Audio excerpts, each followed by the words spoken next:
You are now listening to MrZBlackneffect.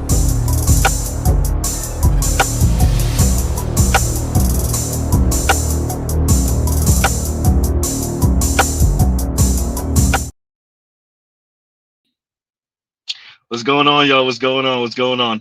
Like, share, subscribe, hit the super chat on the way in. Right. Oh, make sure we say this. Fair use, fair use. Fair use, fair use. Don't give me a strike, Ole. Right?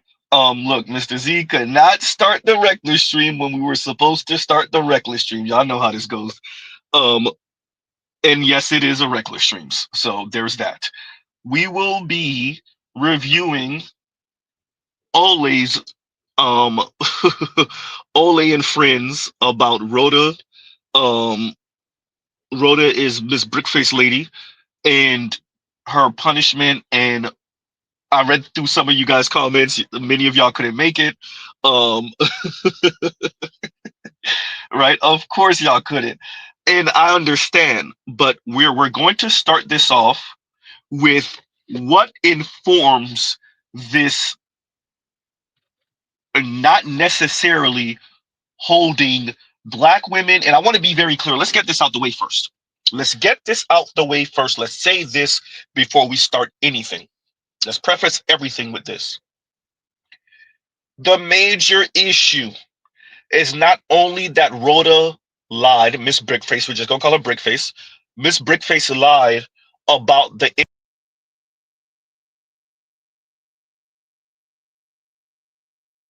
to this, right? Shout out to Ole. What is very crucial, and Ole speaks to this, is that Rhoda lied about black men watching Rhoda be harassed, be violated, be attacked, and black men stood by and said nothing if not encouraged the behavior from another black man. Let's be very clear to Conscious Lee, to everybody else, to Ole, to everyone. Black women have your number. That's educated black women. That's not educated black women. That's black women on the East Coast, the West Coast, down South, Midwest, Pacific Northwest. I said Pacific Northwest. Sorry. Yeah. Pacific North. Yeah. No, Pacific Northwest. Mr. Z actually did say it right. Black women have your number. They appreciate and know. Black LGBTQ folks have your number. They know that if in a bind in the black community, or if in a bind concerning white folks, they can always throw the nearest straight black man under the bridge, under the bus, and people like you will come running to not just assist them, but to also throw black men under the bus. We have to be clear what the issue is. Rhoda has been lying about her interactions for years. This is not the first time. Rhoda's been pulling these GoFundMe scams for years. Huh? So let's make sure we say that before we get underway. Black women and black LGBTQ know that they can lie on a heterosexual or straight black man, and the Olays and the FDs and the Conscious Lees, the Keating Jades,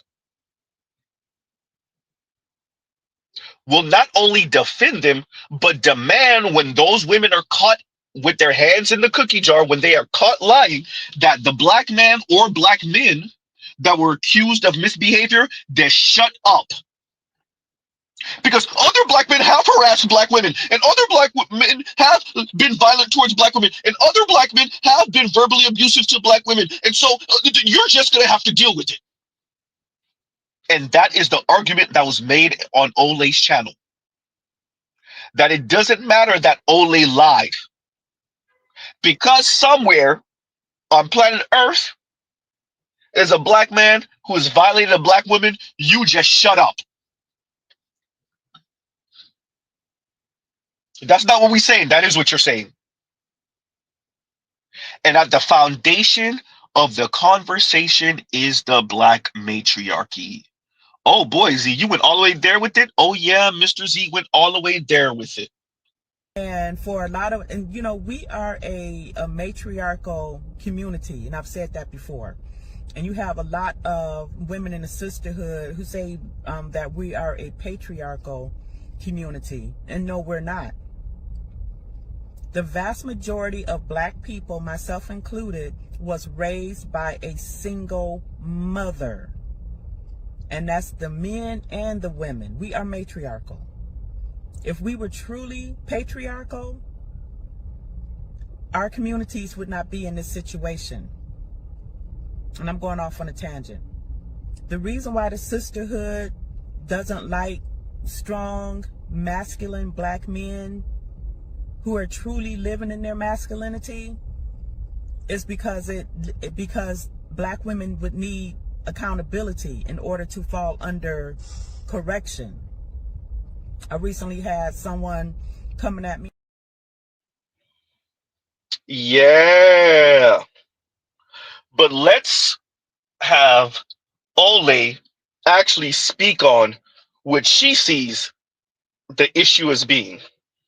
And once again, fair use, fair use, fair use, fair use. Right? And we'll have Ole kind of describe what she think the issue is. Like, share, subscribe, hit the super chat.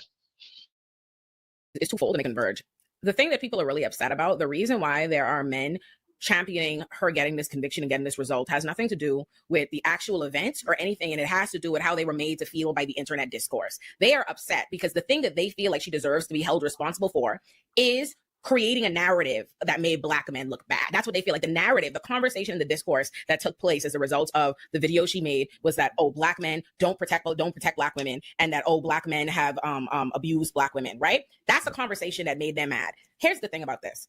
Separating apart from Roe, that conversation bears nothing but legitimacy. That's a conversation. The reason why people jumped into that conversation the way that they did, and so many black women, and I was not a person that did this, by the way. I didn't know anything about this until we first held the first Brick Lady episodes. I don't have nobody jumping here, but oh, as though I have a dog in the fight. I do not, and I'm a defense attorney. What I'm saying is that conversation is something that would have been legitimate regardless. It is simply true. It doesn't make it a black problem. It doesn't make it unique to black people, but it is true that black women, oftentimes, if we're experiencing violence or experiencing domestic violence, the average woman has been the victim of some kind of violence at the hands of a man. So yes, black women are experiencing abuse in our communities by black men. So yes, it is true that a significant amount of black women, black people, black children, other black men, black boys have experienced abuse in their community that they have not felt protected by. So when that discourse starts, people are going to jump in it. And I understand that doesn't mean that I don't understand the weight of black men feeling disparaged, especially wrongfully, if they feel like this discourse that is painting us in a negative light is born out of something that they feel like isn't quite accurate. Because I think the original gripe wasn't even about really whether or not he assaulted her. That the particular thing they had a problem with was that her video framed the black men around that did not jump in as the problem, and the conversation became about black men not jumping in to go protect black women, and that's what they were really upset about. Yes, Ole. We live in the United States of America, where there is a prison industrial complex built on the back of black people. It is built on the back of targeting disproportionately black people. It polices black people, charges black people, incarcerates black people at a rate that no other community experiences. You mean black men? Intentional. And what I've noticed black men, American media and American police is they watch discourse happen and they basically look for like manufactured consent for us. I've seen this now several times. There was another incident, and I want to say the last year, where a black girl was running. She's in a track meet, and people don't know whether or not with her baton, whether or not it was an accident or a part of it. And this big discourse that black people are engaging in on the internet for no reason about whether or not this random track meet, oh, was it intentional, was it not, turns into the police taking that as an opportunity to go, oh, there's a bunch of black people saying she did that on purpose, so now we are going to go arrest and criminalize this high school student that's participating in a track race when that does not need to be an element of it. So in this case, the way I feel about this is this. Let's put aside the event and debating this, because something I could say as a defense attorney who's been in court is nobody knows. The defense attorney, the judge, the prosecutor, no one knows shit. We're all standing there playing our roles, vehemently arguing whatever our position is, and it's about who would we convince, but nobody knows. So there isn't really, to me, a purpose in us engaging in that. What I would look at in this circumstance is I would feel differently about this, or I would not feel differently, but I would think I would understand more a legitimacy in people's argument or their vitriol they have towards her if she were trying to go and incarcerate that black man. Like that was her aim and goal, to incarcerate this man who and it didn't happen like that. Then the truth of the incident would matter more. But that's not what happened. This is a dialogue that happened online, and even at the worst, if we believe the worst, if I was to believe Flacco's version, the worst version of the events, and say, okay, she already had this bruise and this was a scam set up to come on the internet and get sympathy to get money. That is not something that was designed. That is not her weaponizing the criminal system against a black man. That is not what she went to go do. She didn't sue him civilly. She didn't do any of those things. She went with a story on the internet, like, is the culture that we live in, especially with all the millions of different reasons why people need money, go scam or whatever it is. Let's say she was a scammer. That offense does not mean that we should now, our discourse, our gender wars, the debate where we want to pit black women and black men towards listen to the logic, now becomes something that we or lack thereof, state permission, approval to then go and disproportionately punish, because it's like, you think it's cute. The reality is this: probation. This is somebody who, like, this black man was never charged. He wasn't arrested. None of that happened. This is not some actual. I think he was arrested. No, I think he was arrested. Did he get arrested? I think he was arrested. Was he arrested then, or was he arrested after it became online? Okay, that's what I'm saying. Not because she went and demanded an arrest, because of how the discourse became online. The state goes and intervenes and decides. In the same way, remember when Will Smith slapped Chris Rock, and they were saying they called LAPD and had a bunch of people there, like, trying to turn this into a criminal situation based on outrage online and not necessarily what those people mean. So for me, that's the bigger problem. It's not really this discourse and how we litigate things between ourselves in the community, or her trying to go get this money. It's the fact that the state goes and sees us having these arguments and goes, they'll be okay with that. You know what I mean? We can go disproportionately do something, because it also starts a precedent. If we say, all right, every time we don't like the discourse somebody starts online or whatever it is, the state can say, you think about what the internet is. And the internet is a livelihood in our rights. The internet is an inevitability, something you have to engage in. Imagine what happens to your careers, your goals, your ambition, things you may want to do. If somebody can say, hey, you did this offense, so now no internet, a complete social media ban. What is the trickle down effect for that? So to me, that's where I come at it from.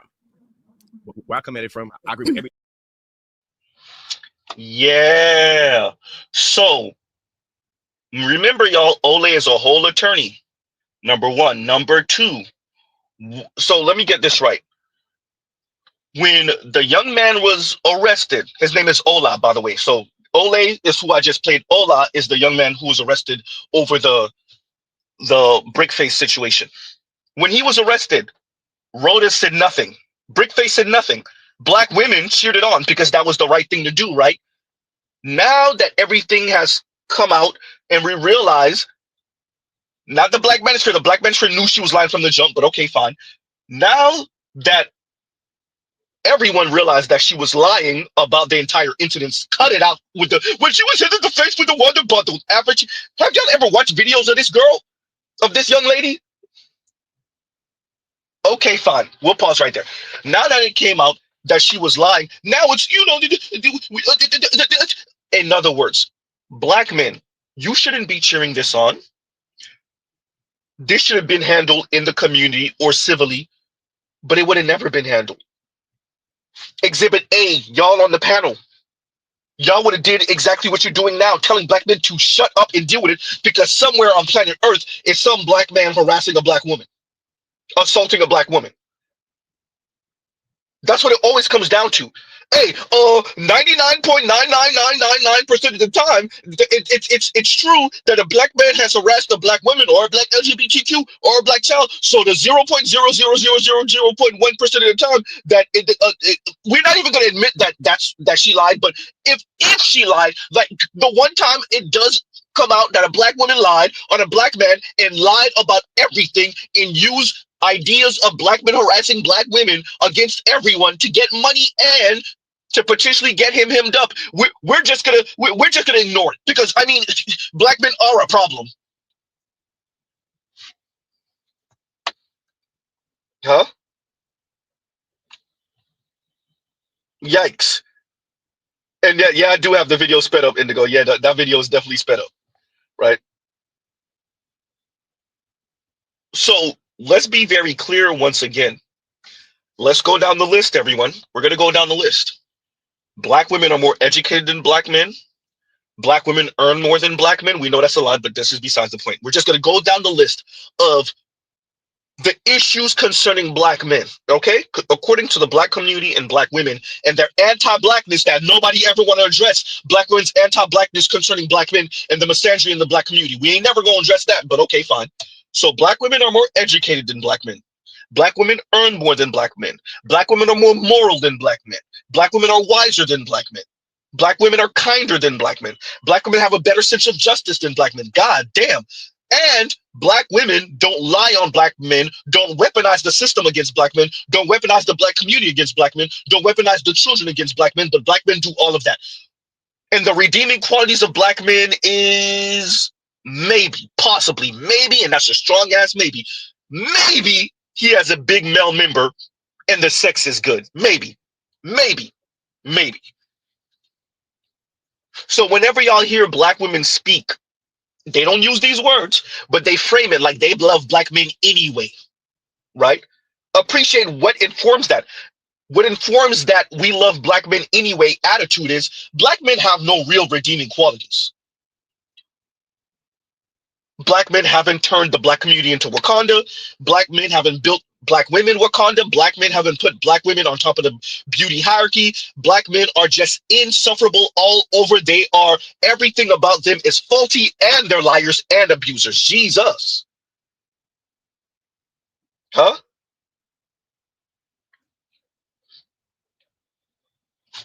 And the only possible redeeming quality, and that's a real hard possible, is maybe the male member and maybe the good sex. Maybe.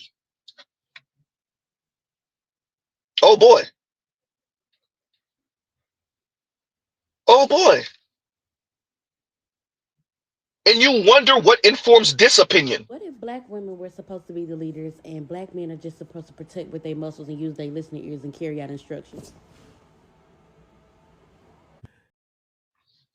Huh? Appreciate that at the end of the day, this is what it is. If you follow this worldview to its logical conclusion, what the black community is saying is shut up. Black males, shut up and get behind black women. Clearly, everything is wrong about you, and you ain't built us Wakanda, and you ain't make black women politically and socially and economically white women. When we say white women, we really mean upper middle class and above white women. You've done none of that, which means you're ineffective, which means you're faulty. So just shut up, bring the resources, be the strong arm for black women, sass other black men, like how Conscious Lee does. We're going to play it in a minute. And shut up. In other words, shout out to Whoopi Goldberg, shout out to Edward Anderson. Well, look, for me, it has never really been about black man or man. It's been about men. Mm-hmm. There's this myth out there that black men can't handle being spoken to, and told what to do by black women. Black men come from our bodies. Yeah. So black men have black mothers. So they're used to having these conversations with women. The matriarchy is strong with the black community. It is community. very strong. Yeah. Conversations with women. The matriarchy is strong with the black It is community. very strong. Yeah. The matriarchy is strong with the black It is community. very strong. Yeah. Told you. I told you. I told you. For everyone who thought we were lying, and this is not the first time, there's been enough. Shout out to Donovan from the Grapevine. There's been a number of folks, right? What's his name? Michael Steele, who used to be the head of the Republican Party. Huh? Who gonna tell Whoopi she's wrong?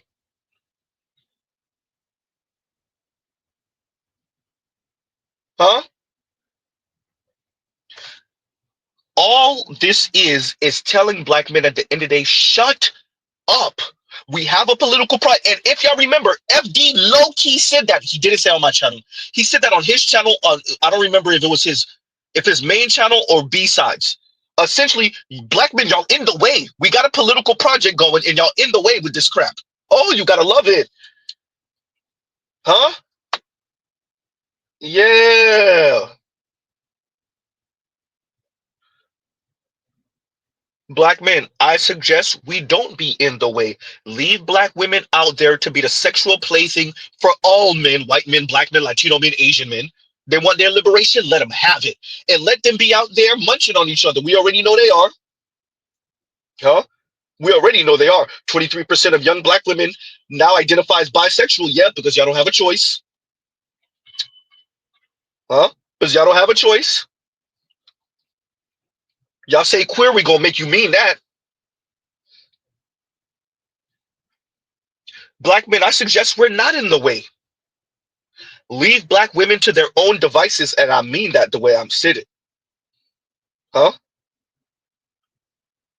Leave them out there.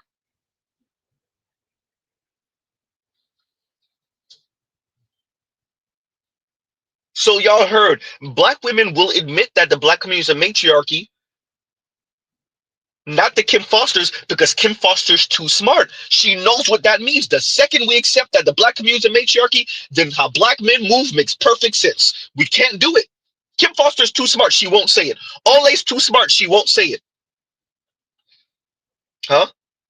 Because they know what that implies. Why black men marry and date out? Huh? Black men with some money, why they date out and marry out more often than not? It's actually more often they marry black women, but you know, once you get under a certain age, not so much. Why? Because why would I be rich? Why would I be a boss and then come home to Keating Jade, to Kim Foster? Ugh. Huh? To Real Talk with Yanny? Huh? Why would I do that? Let's be very clear why they don't want to admit that the black community is a matriarchy, not a failed patriarchy, not an aspiring patriarchy, no, but a matriarchy if you want to be kind, a gynocracy if you want to be accurate. Because they all know the second you admit that and accept that, then everything makes sense. Why black women are so goddamn chronically single, why they out here munching on each other more than any other group in America, same-sex loving. It all makes sense. Who want to deal with that? Which straight man want to deal with that? No wonder y'all talking about queer your relationships. That's the only way y'all will land a man. Y'all supported Rhoda Brickface. Y'all put all y'all chips on she wasn't lying, and she was lying. Excuse me. She didn't just embellish the story. She was lying about being hit in the face with a brick. She was lying about other men seeing that happen and then cheering it on, or at worst cheering it on, and at best turning a blind eye to it. She lied about it because she knew people like y'all would pick up on that story. She appreciated the internet discourse.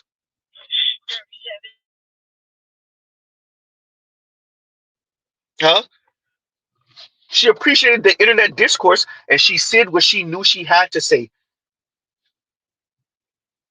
Uh-oh. Play it again for everyone, Z. Well, look, for me, it has never really been about black man or it's been about men. Mm-hmm. You know, there's this myth out there that black men can't handle being spoken to, you know, and told what to do by black women. Black men come from our bodies. Yeah. So black men have black mothers. So they're used to having these conversations with women. The matriarchy is strong with the black community. It is community. very strong. Yeah. Conversations with women. The matriarchy is strong with the black It is community. very strong. Yeah. The matriarchy is strong with the black It is community. very strong. Yeah. Told you. I told you. I told you. Huh? Oh, man. Right? Yeah, what happened? Huh? To all those people that Whoopi Goldberg is saying it is, y'all gonna tell her she wrong? Whoopi Goldberg has been all around America. What is she, 60-something, 70-something years old? Uh-oh. Who gonna tell Whoopi she wrong?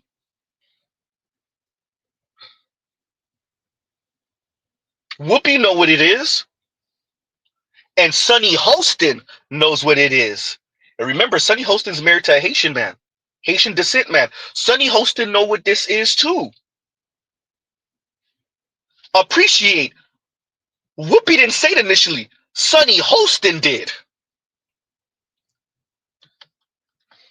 And Whoopi backed her up. Very matriarchal. Oh. Now do y'all appreciate why we're going to back black women no matter what they say over black men? It doesn't matter what, because that's the natural order of things in America. Oh, you better believe it. And once again, fair use, fair use, fair use, fair use. Go ahead, Consciously. Where I come at it from, I agree with everything of that.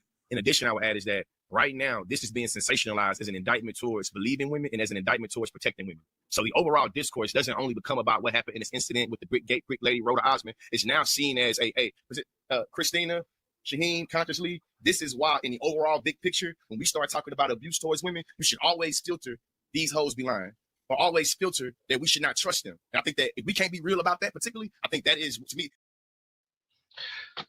So we're over the 15-minute mark. Like, share, subscribe, hit the super chat, swear jar.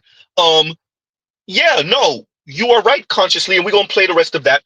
You're right, consciously. These hoes do be lying. Even if I grant you not all the hoes be lying. Even if I say not most of the hoes be lying, but the hoes be lying.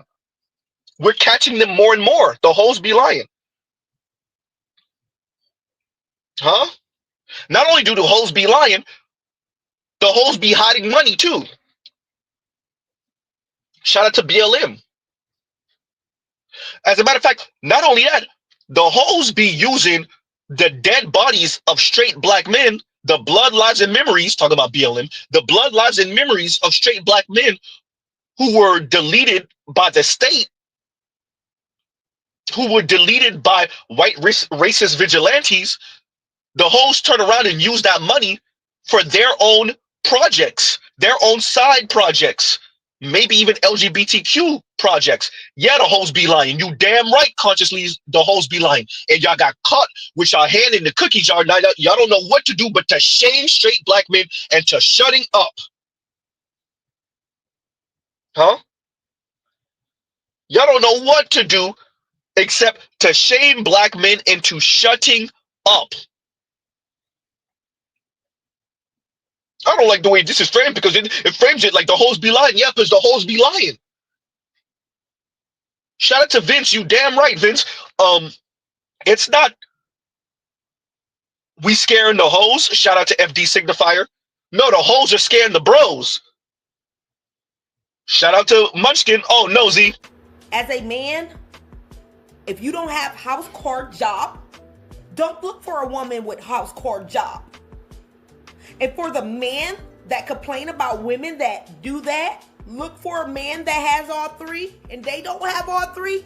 We can do that. We are women. You want us. You need us. Y'all want one thing from us. And mad because we boss y'all around because you're a fucking servant.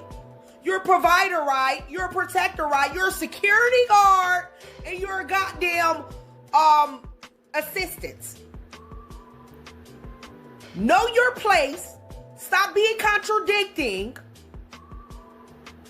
and bow down. Because I'm sick of it.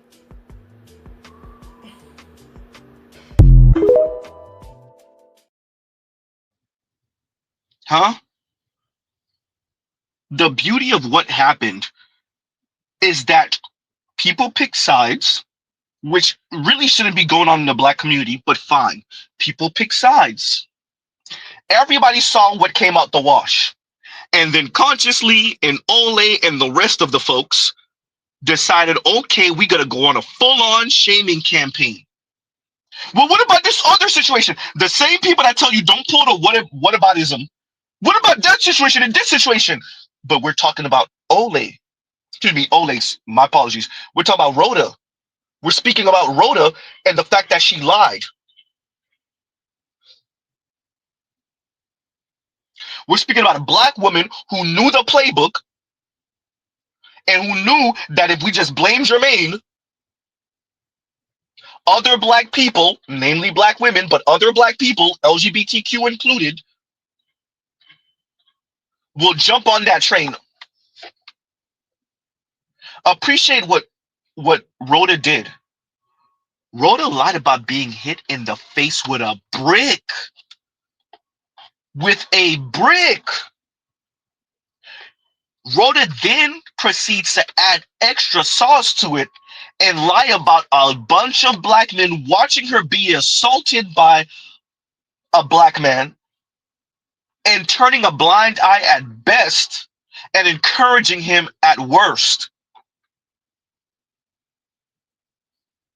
Huh? That is what y'all are defending, while telling black men to just shut up about it. Let the community deal with it. The community was never, first of all, she's an immigrant.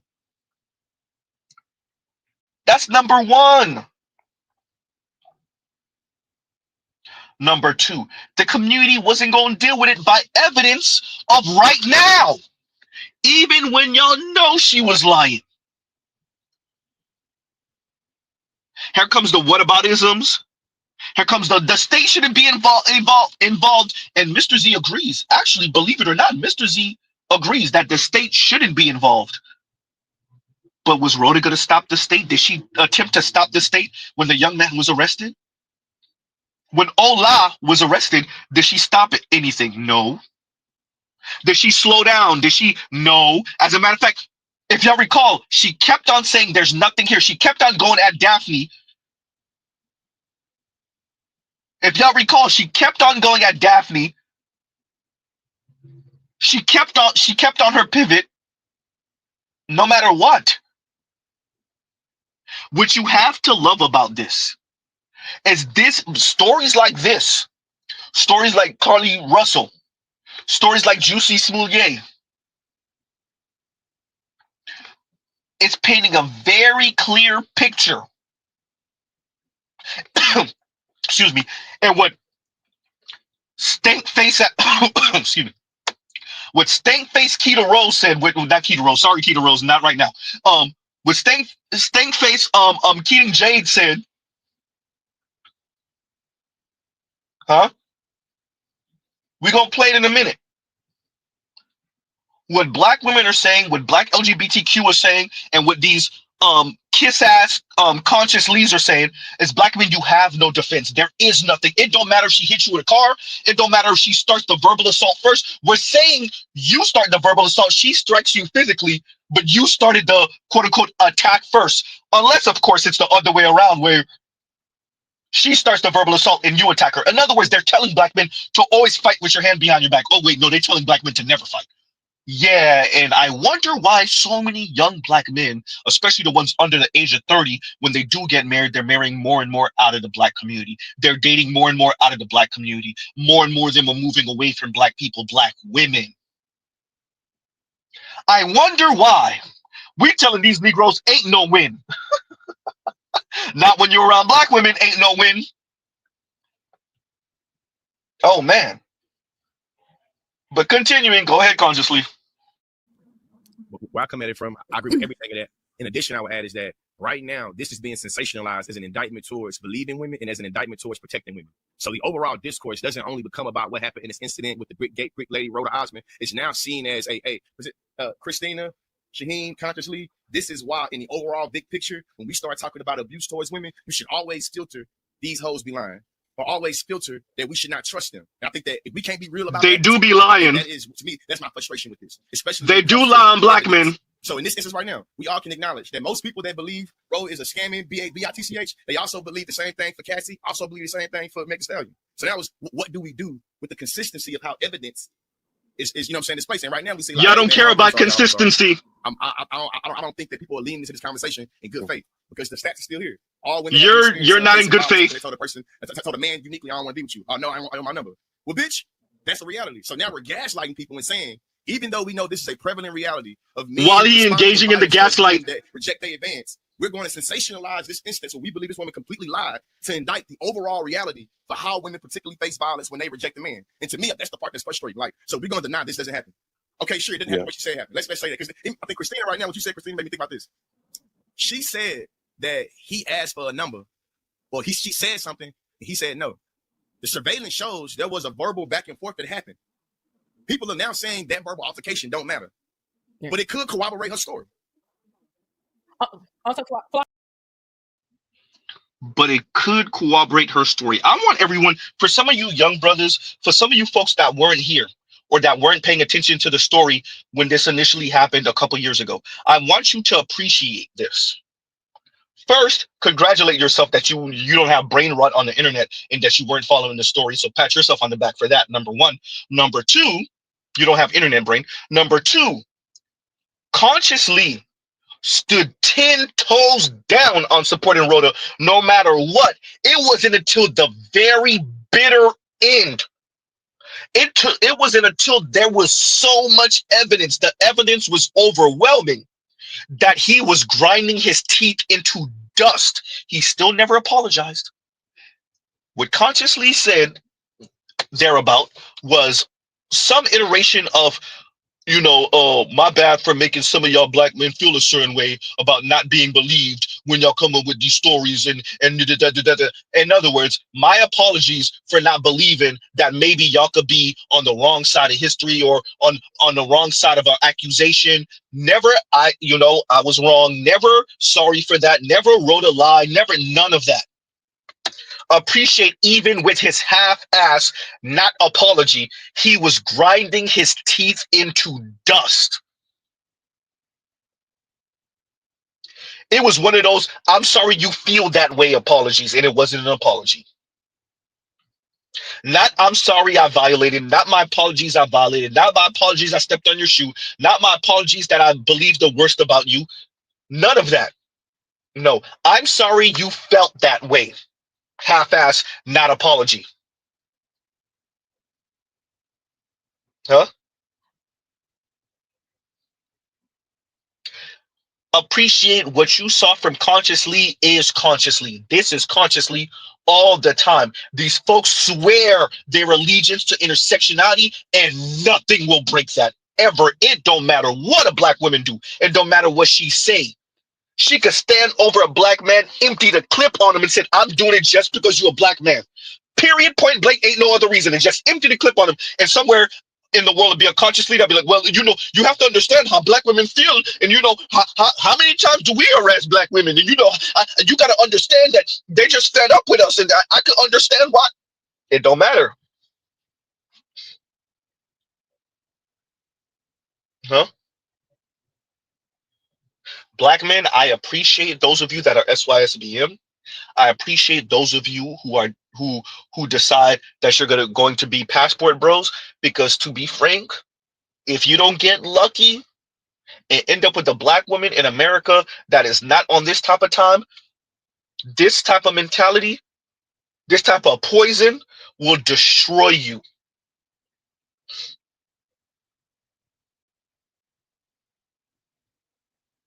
I was not joking. I promise y'all.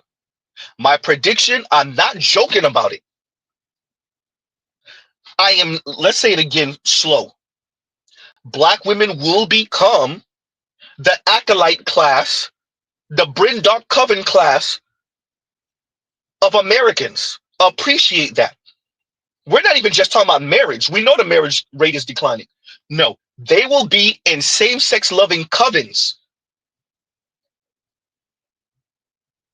They will have a disproportionate number of non-reproducing women. We already know the birth rate above the 50% income line for black people is lower than that for the white folks. We already know more and more black men are marrying out. Media Man has a clip that's going to play in a little bit. I might cover that later on tonight. Speaking on this. You damn right. Appreciate why Mr. Z speaks about couple. All my subscribers already know. I gotta say it for the new folks. Appreciate why Mr. Z speaks about marriage and coupling up so much, because it is a sign of stability. It is a man overextending himself for women and kids. For women and kids. What you find is more and more black men are dating outside the black community and marrying outside the black community. And black women are also attempting, but they're not getting as far. Definitely not with the marriage. Appreciate that.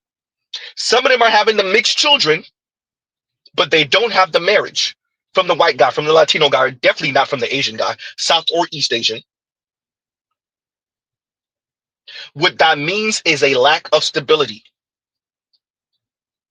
Rightfully so. If black women have decided they're gonna experiment and do their own thing, and maybe my view of relationship, you gotta clear your relationships and all this other crap. If that's the direction that black women are going in with this faux patriarchy talk, this faux patriarchy, and I'm anti-patriarchy. What patriarchy in the black community?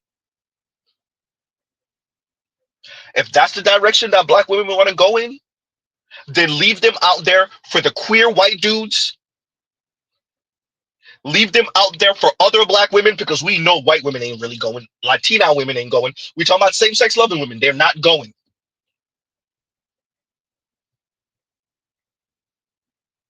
Black women's biggest anger is that you Negroes won't just bow. How dare you? What if black women were supposed to be the leaders and black men are just supposed to protect with their muscles and use their listening ears and carry out instructions? Huh? Why won't you Negroes just know your place? I miss when men used to protect, provide, and shut up. Just know your place. Huh? Yikes. But we already know when black men step out the picture, when black men start dating out of the black community, definitely marrying outside the black community, black women don't have nowhere else to go. Black women do not be having the options that they say they got. And before you jump in my comments, no, I don't have a man. No, I don't have options. Okay, so I beat you to it. There you go. I already beat you to it. So if that's all you care about, you can go and scroll past this video. Anyway, black women do not be having the options that they say they got, because my whole thing is, We know. We know. And you damn right. Rightfully so. If you're not on a black man's program, I don't know what consciously talking about. I don't know what FD talking about. Little Bill, foreign man in a foreign land. Shout out to Alvin, Josh and Eddie and the Eddie and the Chipmunks. Well, Alvin and the Chipmunks. Ed and Eddie. I don't know what they're talking about. Shout out to all these queer your relationships type people. All that sound nice. We know that's not the type of time y'all really on. Huh? We know y'all don't got nowhere else to go. Don't you do it! Don't you! I got nowhere else to go! I got nowhere else to go! But y'all talking like y'all do, and we gonna make you mean it. Play the clip again, Z. Well, look, for me, it has never really been about black man or man. It's been about men. Mm-hmm. You know, there's this myth out there that black men can't handle being spoken to, you know, and told what to do by black women. Black men come from our bodies. Yeah. So black men have black mothers. So they're used to having these conversations with women. The matriarchy is strong with the black It is community. very strong. Yeah. Conversations with women. The matriarchy is strong with the black It is community. very strong. Yeah. The matriarchy is strong with the black It is community. very strong. Yeah. Told you. I told you. I told you. Huh? Yeah. So once again, if y'all appreciate the framing, this is what this conversation, when you lead it to its logical conclusion, once again, let's go through it again. Z, you gonna do it again? We're gonna do it again. Black men are not as educated as black women. Black men supposedly don't earn as much as black women. Black men are not as kind as black women. Black men are not as wise as black women. Huh? Black men don't have the class of black women, the tact of black women. Huh? Black men don't have the social justice spirit of black women. Black men are not as spiritual as black women. Black men are not as generous as black women. Black men are completely and totally irredeemable, minus maybe one thing, just maybe one thing. And that is the size of his male member and maybe some good sex. Maybe. Huh? And as y'all was saying before, Nasik, Negroes ain't ish industrial complex. If y'all never heard it before, Mr. Z has been saying this for a while now, for years actually now at this point. Shout out to Trell Bentley. Negroes ain't ish industrial complex. The black right believes this. The black left believe this. America believes this. White and black. Latinos and Asians. Negroes, that's black men, particularly straight black men, ain't ish industrial complex. If you have an issue, definitely blame it on the nearest black man. If the black men don't exist, blame it on the nearest imaginary black man. We have heard stories of white dudes harming themselves in garages while skating and blaming it on an imaginary black man. White women who did not want to marry their white spouse saying they got raped by 3 black men. That was a complete lie, imaginary. We have heard of black women who have had who have broken up with their boyfriend or their boyfriend broke up with them, lie about seeing a child in some woodland area and going to follow the child, and then they disappeared for a couple of days. Shout out to you, Carly Russell. But somehow it was still a black man's fault, because remember, he broke up with her, and that's probably the issue. Okay, fine. We have had black women who have been broken up with and then drove down the street at 90 miles an hour and crashed into another car and deleted the children and the women, and she managed to stay alive because the universe has a funny sense of humor that way. But of course, it was still a black man's fault. Once again, whether you're a white man, a white woman, a black woman, black LGBTQ, shout out to Juicy Smoulier, blame the nearest black man, or just make up the story and we'll find a black man to fit into the story. What's her name that lied about a black man deleting her children? White woman. Come to find out, she was the one who deleted her children. Huh?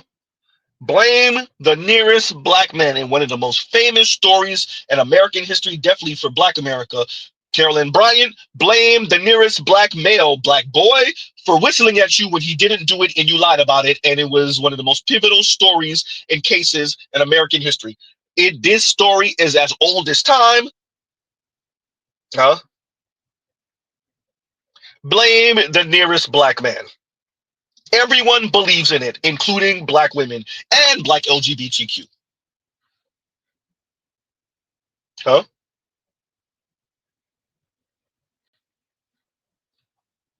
And what Consciously is saying, and what Ole is saying, and what Keating Jade is saying, and what the rest of the panel is saying is, yeah, Z, y'all just gonna have to take that L indefinitely forever.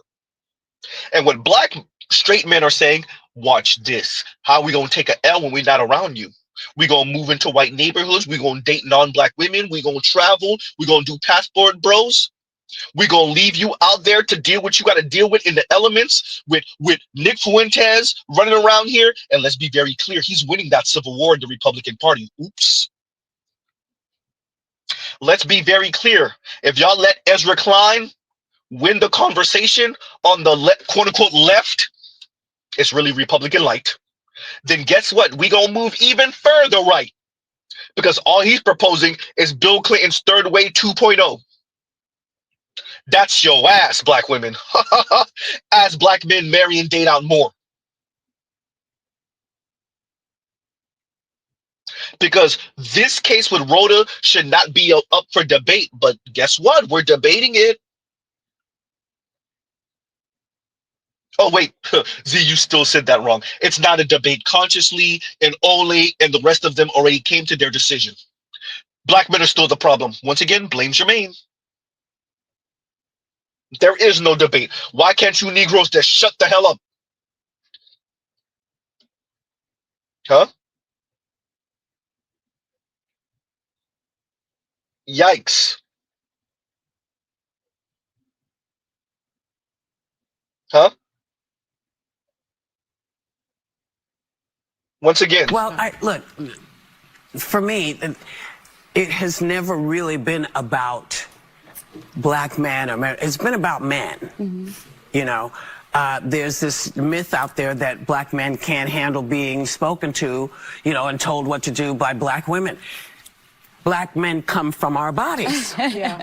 So black men have black mothers. So they're used to having these conversations with women. The matriarchy is strong with the black It is community. very strong. Yeah. Conversations with women. The matriarchy is strong with the black It is community. very strong. Yeah. The matriarchy is strong with the black It is community. very strong. Yeah. Told you. I told you. I told you. Huh? Fair use, fair use. Fair use, fair use. Oh, but it gets more enraging. And, this is And no, pause. And that right there goes back to what I'm talking about. That we do not perceive violence similarly. When violence is happening to black women, but specifically, we're not looking at certain things as violence. We barely look at physical violence as violence. We don't look at verbal violence. We don't look at verbal assault. We don't look at sexual assault. It has to be this perfect victimhood and this perfect assailant and a perfect assault for us to even perceive that violence is happening to us. And when the violence is disproportionate, then it's all of a sudden, oh, wow, well, you did put his hands on. Let's pause right there because you playing with fire right now, Keating Jade. You're playing with fire because your assumption, because you don't appreciate how verbally assaulting black women in specific, we're not talking about women here, black women in specific are concerning black men. If you want to include all of it as violence, including verbal, do you appreciate what that means? See, they talk like this, but they don't really appreciate what this is. It's one of two things. Either you don't appreciate how verbally assaulting black women are concerning black men, or, which is more likely, you think and feel that the black community, because it will put the thumb on the scale for the women. And so when the women are verbally assaulting and verbally violent, the black community is going to cover its eyes and cover its ears and I don't hear anything she's saying, but you better not respond, straight black men. Let's be very clear. These folks talk like this, I would argue, because they don't really appreciate how verbally assault. Do you really want to play that game, Keating Jade? Do you really want to play the game of verbal assault is now just assault? It's on the same level as physical assault. Quote unquote, verbally violent. You really want to play that game? Huh? I do believe genuinely that there needs to be a public works department that is dedicated to being mean to men. Like Parks and Rec, like sewage, like being mean to men. Or we could laterally integrate, whatever that means. I don't know what that means. We could laterally integrate being mean to men into these departments. Like pick up the trash, degrade a man, you know what I mean? Clean up a park, insult a man. We've said it time and time again. Women in a relationship with a shitty man, we turn him into a good man for the next woman, right? What if we all just collectively, because what's happening in those relationships is we're bullying them. That's what's happening. What if we all just did that? I do think that is what keeps the world safe. The world's not even safe, honestly. But I think it will make the world safer. I think it is akin to picking up trash on the side of the road. Yeah, I think being mean to men is like picking up trash on the side of the road. It's something that has to be done to keep our streets clean, clear, and kind. Someone's got to do it. Bully a man, save a woman. Keating Jade, are you sure that you want to play this game in the black community? Do you not appreciate the toxic sludge, the sexist toxic sludge that comes out of black women's mouth concerning black men? You want to talk about verbal violence is violence now? Oh boy. Verbal assault now? The problem is we don't have enough women disrespecting men. We don't have enough women humbling these men and putting them in their place. We need to start making these men feel worthless because they are, okay? Call him a bitch. Disrespect him. Put him down. Make him feel bad about himself. Like, what's going on here? I feel like we're losing the plot. Like, I'm seeing too many marriages and too many people getting in these relationships. That's why these men think that they're the prize. Because y'all are putting them on this pedestal, making them feel like they're the prize. No. It's your job as a woman to put that man down and put him in his place. Treat him like the animal he is. Yeah, no, it gets worse. That if you are broke and I choose to deal with you, I will belittle you. It is what it is. Are you sure, Miss Keating J, do you appreciate how many videos I can find of black women in particular admitting this? Huh? Not only just admitting it, engaging in it, recording themselves, talking to men crazy, talking to their own boyfriend crazy.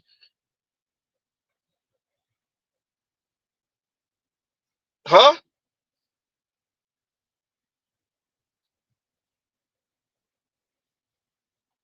Yikes. You want to talk about verbal assault? Because this is the thing. Women appreciate, understand, even if they don't know the numbers. Miss Keating Jade probably doesn't know the numbers, but they appreciate more and more women are being caught on camera, black women in particular, caught on camera physically assaulting black men, starting the physical assault, whether she wins it or not, starting, jumping off the physical assault. So now they want to move the goalposts and move the conversation, move the Overton window to no. We don't want to start assault at physical contact. We want to start assault with who escalated verbally. No, you don't. Actually, I want you to, because then you're gonna see it was black women on top of that too. They're the one who started that one too. Huh? Oh, you gotta love it. Appreciate. Now they want to start verbal assault, verbal violence type talk. That sounds good, King Jade. Once again, people got camera phones. Now y'all don't want to talk about physical assault no more. Because what we're finding more and more, whether in relationship or out of, whether it's just a physical altercation between strangers or not, women are jumping off, especially in the black community. Women are jumping off and they're the ones starting the physical contact. So now y'all want to move the conversation to verbal assault. Alrighty then, we'll find out. Trust me, it won't even take more than 2 years, if even. Y'all gonna move the Overton window again? Well, she was made to feel. Now y'all starting to sound more and more like them white women y'all wish y'all were. She was made to feel just like them white men who delete black men. Y'all wish y'all could do it, don't y'all? Y'all wish y'all were the white man and the white woman, huh? She was made to feel. She was frightened. So she was frightened. That's why she engaged in the verbal assault. And then she was frightened. That's why she engaged in the physical assault. That's why she initiated the physical assault and the verbal assault.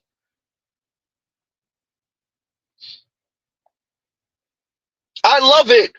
That's why Mr. Z says, let them talk. Let them talk.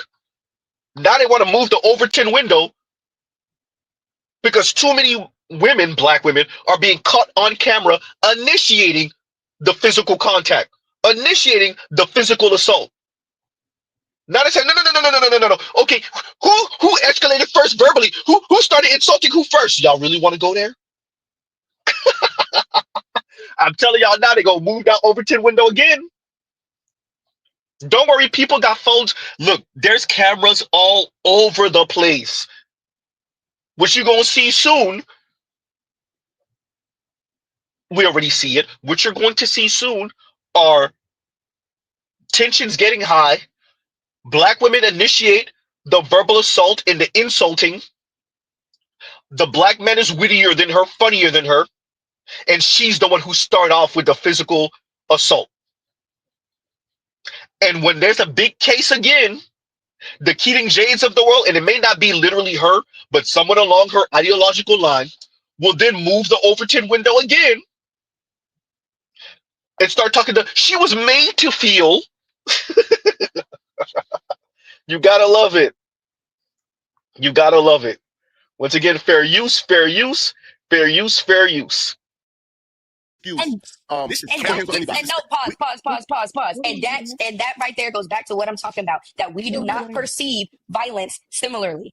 When violence is happening to black women, but specifically, we're not looking at certain things as violence. We barely look at physical violence as violence. We don't look at verbal violence. We don't look at verbal assault. We don't look at sexual assault. It has to be this perfect victimhood and this perfect assailant and a perfect assault for us to even perceive that violence is happening to us.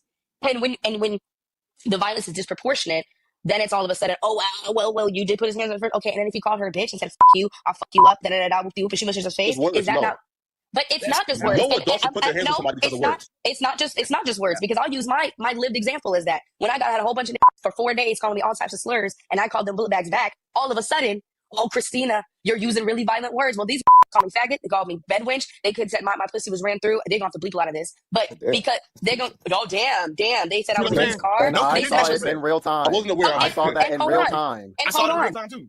It happened in real time for 4 days, calling me all types of slurs. And the moment I said, okay, y'all got it, good luck on your devils' bullet bags, it turned on to me. And the narrative got twisted. And it was, well, you should never use those words. You should never use that language. So which one is it? We only care about language that's happening towards black men. We only care about violence that's happening towards black men. We really got to get into it if we're going to have a conversation. And it feels like we only care more about provocation when it's happening to black men. Because I guarantee if the video had shown, Sham, you go. No, I was going to say, like, as if black women don't provoke black men. And if you don't specify whenever you say, like, there's a deep problem in our community, suddenly you hate black men, you hate being a black person, and all this, that, and the third. And it's like treating black men with kitty gloves. My words when a white person comes to me and upset when I say, white people, y'all are a problem. Okay? I don't mean every individual white person. I don't even know every individual white person. I have white people in my life who I love. I give a fuck about them. I'm not going to lie. It's a quota. Small one, but I do, like, it's not the same way I have black men in my life, straight black men in my life, including my brother, including my friends. That does not negate the fact that there is a deep issue in our community, and we keep having to treat y'all with kitty gloves. If not, y'all start lashing out on everybody who highlights that there is an issue in our community instead of actually facing the problem. I'm not going to say this road situation because I think it's something that is really important to talk about. But at the end of the day, y'all never want to get into the meat and potatoes, and it's because, again, black men are victims often. Everybody here agrees with that. But not a black woman typically, but typically not a black woman. But we're not going to exactly. So I was talking, my apologies, when the LGBTQ brother initiated his statement, and he said he's tired of treating black men with kid gloves. I want y'all to appreciate we're not kissing ass good enough in their mind. We're not bowing and scraping enough. All you black pastors and preachers, all you black pundits and talking heads that's always chastising black men, straight black men, in their mind, you're not kicking our ass enough. You're not making us bow and scrape enough. Not enough of us are enthusiastically kissing black women's ass and not just encouraging them to lead, pushing them into leadership positions. Yes, ma'am. Not enough of us are yes, ma'am in them. And you know what? Y'all ain't never gonna get it. Ooh. Check that interracial marriage rate for black men, especially under the age of 35. Y'all ain't never gonna get it.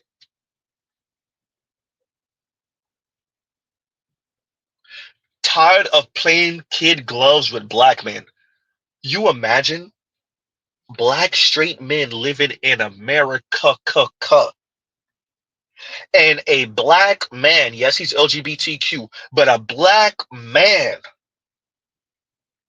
saying he's tired of playing kid gloves with black men. Appreciate that sentiment that he expressed is expressed by black women also, clearly. To the brothers who are SYSBM, I understand. To the brothers who are passport bros, I understand. I want to be very clear. If with the black community, Mr. Z is in agreement with Ed. If the black community thinks y'all gonna turn these young men into black women worshiping gynocrats, you got another thing coming.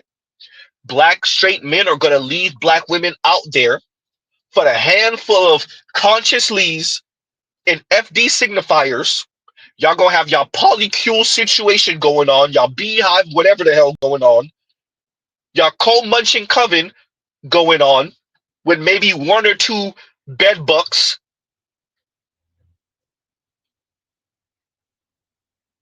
Huh? Shayna is 100% right in that case. Shayna, maybe Mr. Z owes you an apology. You know what? Yes, y'all need to have y'all cold munching covens with nothing but black women and a couple of femme black dudes and maybe 1 or 2 mandingo black men. And knowing black women, a couple of non-black men to satisfy that swirler divester urge. Huh? Because if you think these young black men are no longer held hostage in the black community. Black women no longer have a monopoly on black men. If what the black community is saying is that the black community will be a matriarchy if you want to be kind, a gynocracy if you want to be accurate, or nothing, then let the nothing commence. Let the nothingness commence. And black women could throw the temper tantrum all they want. They're going to be throwing the temper tantrum on other black women. There ain't going to be no black men around. Not no straight black men anyway. Huh? And y'all like, share, subscribe, hit the super chat. And the arena says, need to clip up a compilation of these vids as an open source resource for black men. I do. I have a lot of videos, bro. I have a lot of clips. And it would be even more. I mess up because I say, oh, I'll get back to that. And then I either lose it or that person deletes it or puts it behind a paywall. Because all the stuff that was on Paris Milan's channel is gone now. Chrissy has deleted a lot of stuff. Kim Foster has deleted a lot of stuff.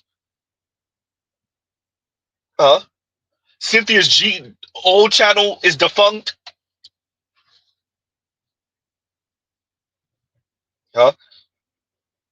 Yeah.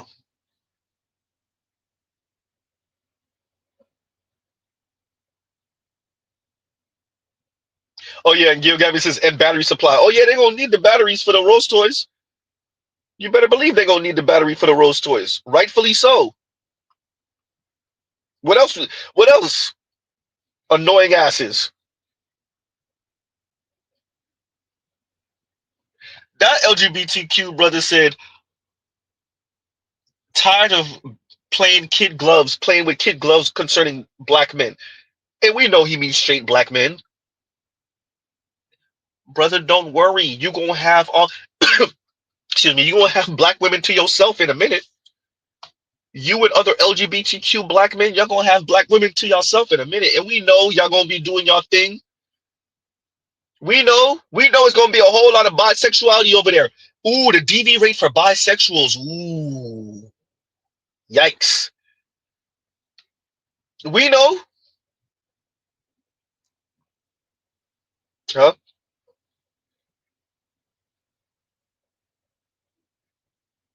I had to play the clip from Keating Jade for y'all. Yeah. Yeah, and for those of you, yes, Keating Jade called black men bullet bags. And she feels justified for it even to this day. And that's what you heard her defend. Black men were saying my vagina was ran through, and they were calling me and my man on top of F, the F word for cigarette in the UK, and all of that, maggot will say, all of that. And so she feels justified. Perfectly okay. Huh? And once again, the arena, thank you for the super chat. Thank you for the super chat. This is where we are. This is why I definitely had to play this, because we need to appreciate black men. You are challenging the black gynocracy, if you want to be accurate, black matriarchy, if you want to be kind. By you not knowing your place, not accepting your place, better yet. By you not accepting your place, you are increasingly dating and marrying out. Black women love saying this because you don't appreciate black women, it's because you colorist, featurist, and texturist, and fatphobic. No, young black men, especially educated young black men, what the hell would they want to do? Why would they want to be in a community that says provide, protect, and shut up? That is your job. Why would they sign up for that? Who's signing up for this? Huh? I miss when men used to protect, provide, and shut up. Who's signing up for that? Who's signing up for that? Y'all appreciate Mr. Z plays black women in their own words. This is the part of the black community none of y'all really want to accept. None of y'all want to accept. Because everything about black men is wrong and faulty, but not black women. Absolutely not. Black men don't have any redeeming qualities. All that's reserved for black women. And so if that's how the black community is going to move, black men are going to move accordingly, away from the black community, namely black women. And Mr. Z says rightfully so.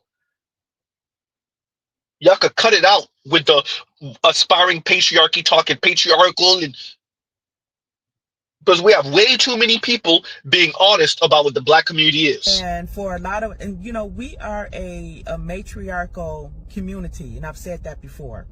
And you have a lot of women in the sisterhood who say that we are a patriarchal community, and no, we're not. The vast majority of black people, myself included, was raised by a single mother. And that's the men and the women. We are matriarchal. If we were truly patriarchal, our communities would not be in this situation. And I'm going off on a tangent. The reason why the sisterhood doesn't like strong, masculine black men who are truly living in their masculinity is because black women would need accountability in order to fall under correction. I recently had someone coming at me. Huh? We know what it is.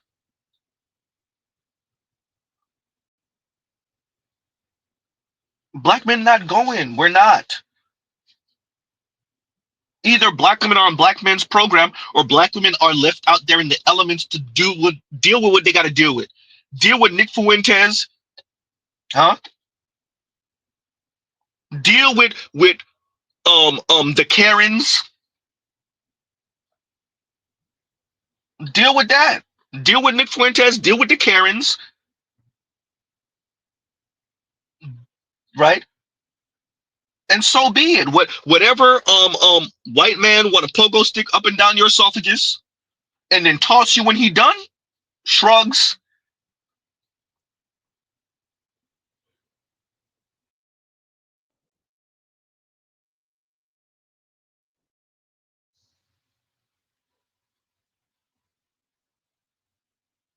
Yikes.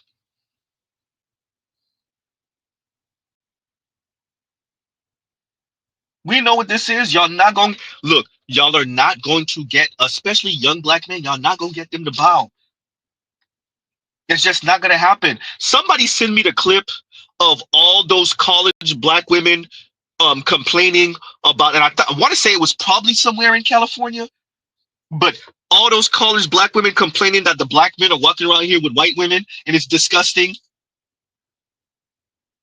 Yeah, them brothers under the age of 35 said, no, y'all could have, look, black women, y'all could go do your swirler divester thing. Good luck to you.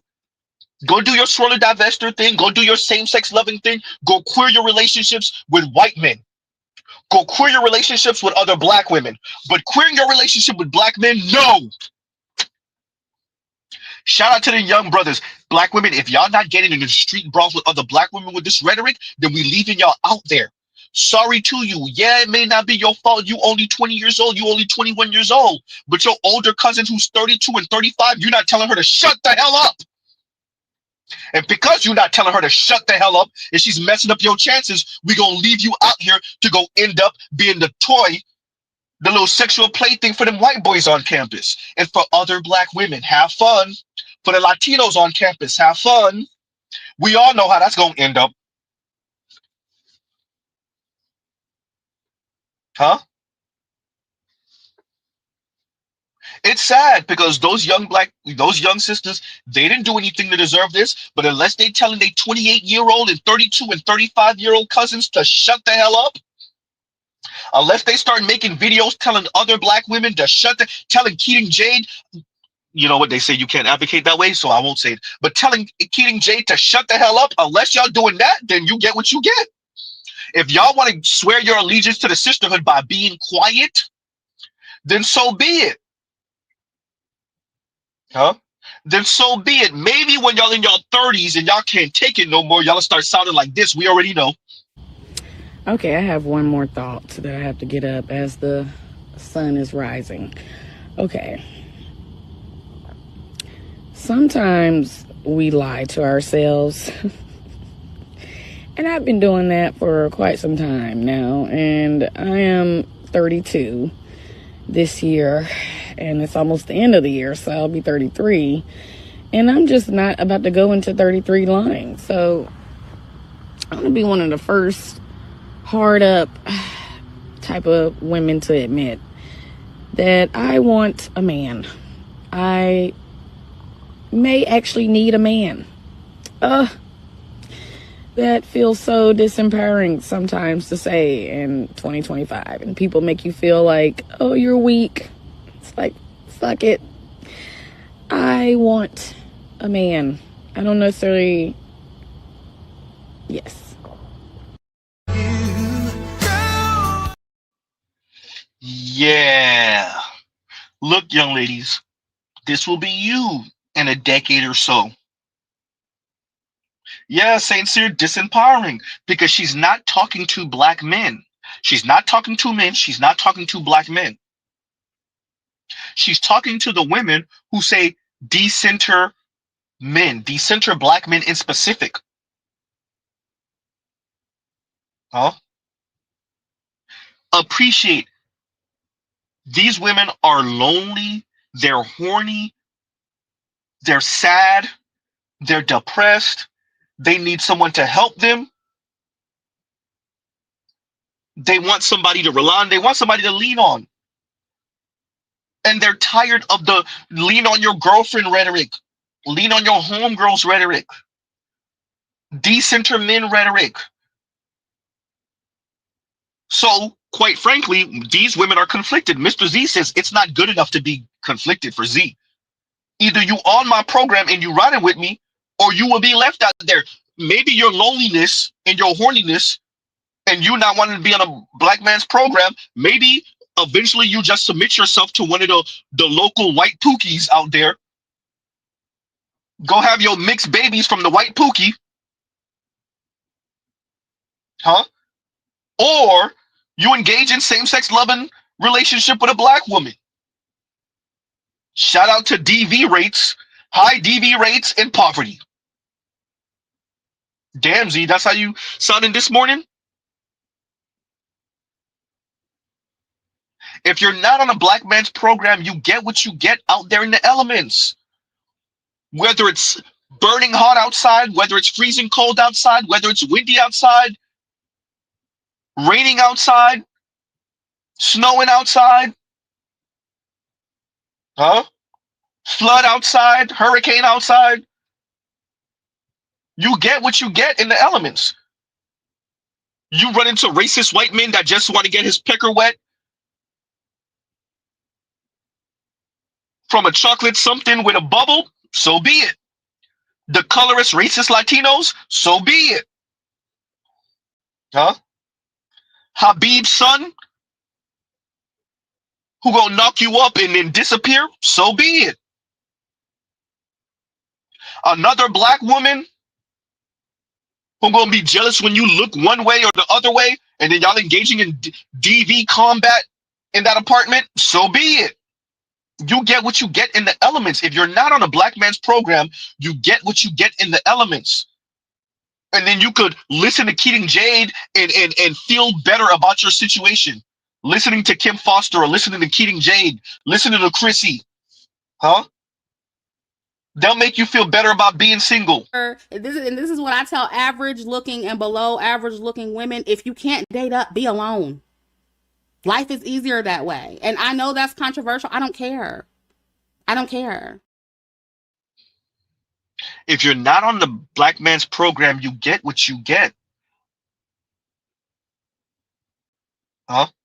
You get what you get. So be it. Yeah, so disempowering. She sound conflicted. Not good enough for Z. Well, Mr. Z is in a whole relationship right now, but not good enough for Z.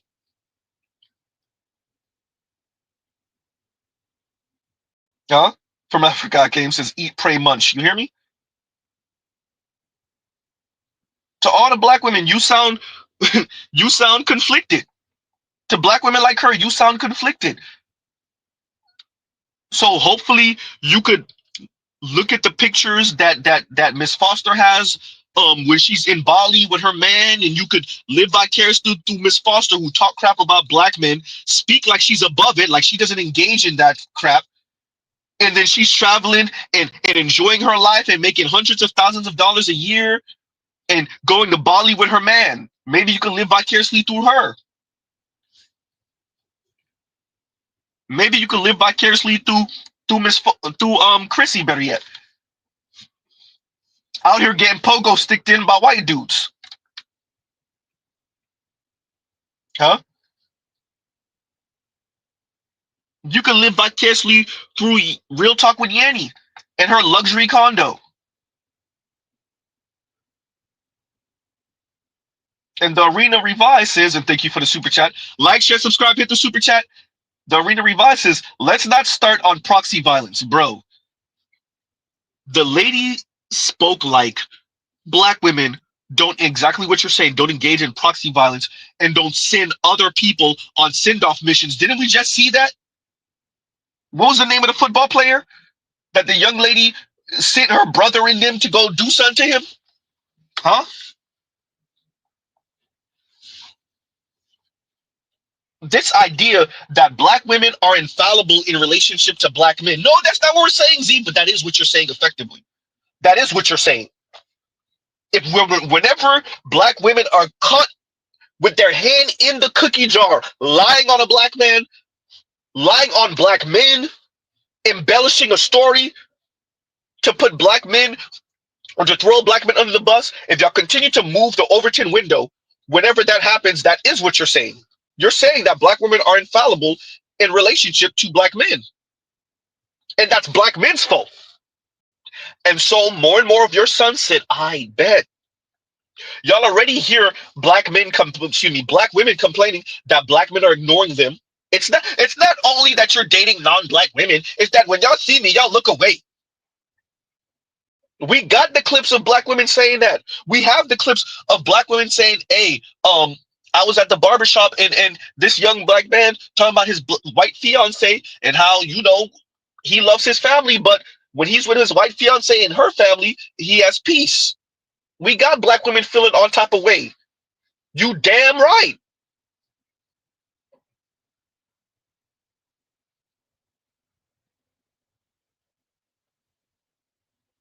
We know black women send black men off on send-off missions against other black men.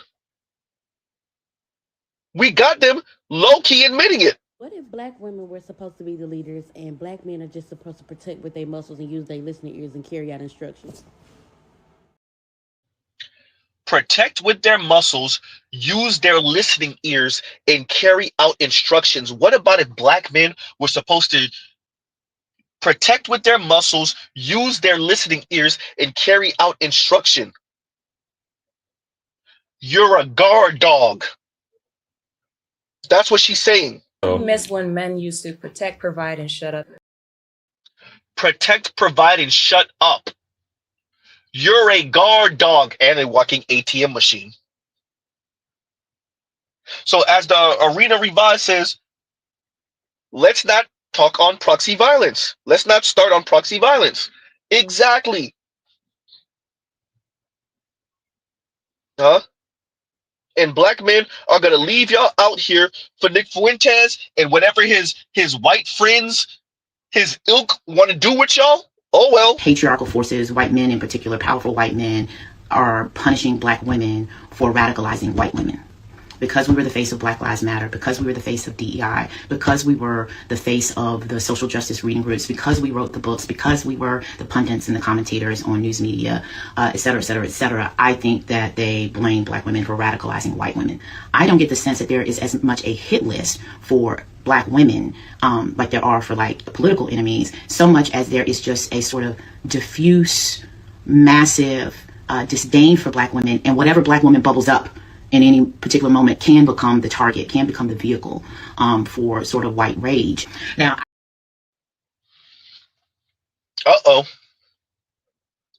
Yeah. Appreciate this. Black men will not harm Black women, not in no mass. We're not even going to advocate against Black women. We'll advocate for Black boys and men. Appreciate this. The masses of Black men don't listen to the Black manosphere, none of the red pill content. They're not going to advocate against Black women. They're going to move away from them and let whatever happened to them and out there in the elements happen to them. Y'all want y'all liberation from Black men? You got it. There will be no protect, provide, and shut up. There will be Black women on their lonesome with other Black women, and whatever you get politically, so be it. Have fun. Hopefully y'all could kiss enough white ass. Hopefully y'all could kiss enough white female ass, white male ass. Maybe y'all could go have Ed Blum. Maybe y'all could go kiss his ass and have him turn around and advocate for Black women to be supported,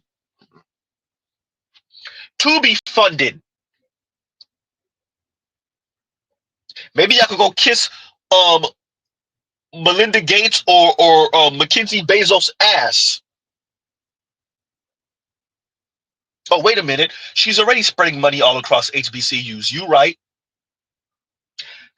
Dear young Black men, I want to be very clear. Mr. Z not pulling none of this out his rear end. Everything I'm saying is informed by something. Be very clear. If Mackenzie Bezos is spreading this money around HBCUs, that's another white woman spreading, and the politics are going to follow a wealthy white woman's ideas of what it should be. Appreciate they are about to ram, they're about to turn that goddamn Black feminism knob and break it. Mr. Z, I thought they already broke it. Nope, not yet. They're about to break it. Guess what? Black women, it's going to be real interesting to see y'all munching on each other. That Black birth rate going to fall through the goddamn floor concerning Black women.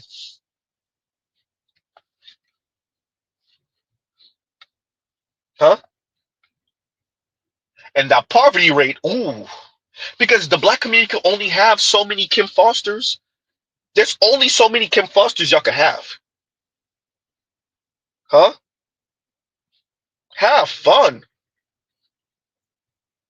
There's only so many Ebony K. Williams and Amanda Seals y'all can have. Tyra Banks, huh? Y'all can have. Have fun.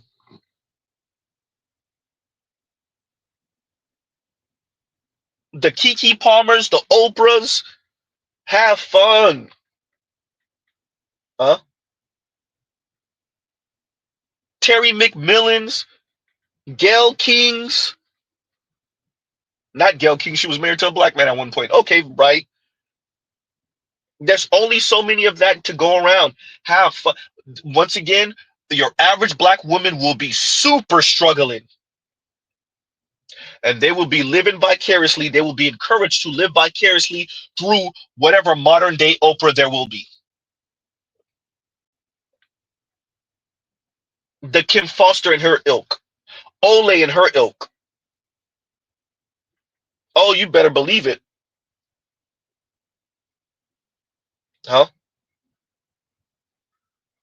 Yikes. But guess what? We weren't done yet. Goddamn, Z. It's a more accurate one. I don't think him throwing a water bottle is causing that fracture and that bruise. I feel, again, me personally feel like that was probably already there before that particular incident, and her being deceptive in her explanation, because she says, yo, because I didn't give him my number, he beat me up. Yo, they left the club together. I think she was in the vehicle with him, and then she exited out. So if she was already being deceptive in her explanation of what took place, why are we now saying, yeah, give her the benefit of the doubt when she's a proven liar? Do we know? Okay, let me. Do we know if they had a? So I was going to say, I Do we think know if they like had an there's argument a little that bit of led just to kind of her hitting confusion him or because, whatnot? you know, what the courts and the media are relying on is this Damn it. video that shows some interaction between her and this man No, that why does leads my up to Wi-Fi not her working? hitting him and then him Damn it, throwing a dude. bottle or whatever at her. But we don't know what happened before that. We don't know what was said when they were in the club, on the way out of the club, when they were in the car. And there's so much that is not like shown to us. And we're all making assumptions, obviously, about what could have happened or what didn't happen. But I mean, something clearly happened in which this woman left this incident with a fracture in her face that's like gigantic. No, that's and not determined. No, listen. yes, it did happen. She was with her friend. She was with her friend who also corroborated the fact that he threw something at her. And then after that, they went to the hospital and she had this fracture in her face. Like that is a direct, the injury of her face is a direct correlation to the bottle being thrown at her. And it could have been a metal water bottle. It could have been full. I mean, and this is a grown man using all of his strength to throw this at this woman. So he had a knee-jerk reaction though, right? Again, but again, we don't know what happened with their interaction prior to what we saw in this video. Like all of this is being, you know, hinged on this video, and it doesn't have audio. It doesn't have a lot of detail, and it's kind of why would audio matter? Well, because we don't know what they're talking about. Can I ask a question? Audio matters for conversation. And he reacted. Right. Rocco, I want for distinguishment. Like, to be clear, I want to be clear. Are you defending the right of this man to hit her, to throw the bottle at her, or are you defending that the sentence that she got was fair based on these circumstances, or is it both? I think that's an important because I don't. Yes. Sorry. So I agree with you guys, right? I do think the justice system should be for reform, and so I don't think 90 days in jail and 10 years probation and a 10-year social media ban is fair. I think it's not fair, right? And that should not happen. But I do think the conversation should be, the justice system, they probably over-convicted her, opposed to, she's a victim. They and did her wrong, and she did nothing wrong. And no, she lied, and she was rightfully convicted, but the punishment is too harsh. Can I ask a question? Yeah. So I didn't record this, but later on in the conversation, consciously asked a hypothetical, right? He posed a hypothetical to Flacco, which is essentially, let's say she did mush him, right? Or a story of a woman mushed a man. The man responded by striking her, and she ran to her brothers and told her brothers. What would happen in that situation, right? In other words, street justice, and it don't matter if she mushed him. In other words, consciously, shout out to you. What you're saying, it doesn't matter what a black woman does to a black man. Eat that. Ooh, I almost dropped the S word. Eat that. Black women are infallible in relationship to black men. Bring that to my title, to the court of public opinion, and we gonna tell you, yeah, we'll talk to her about it. With the side eye, like, we're not. We're gonna tell her tisk tisk, if even.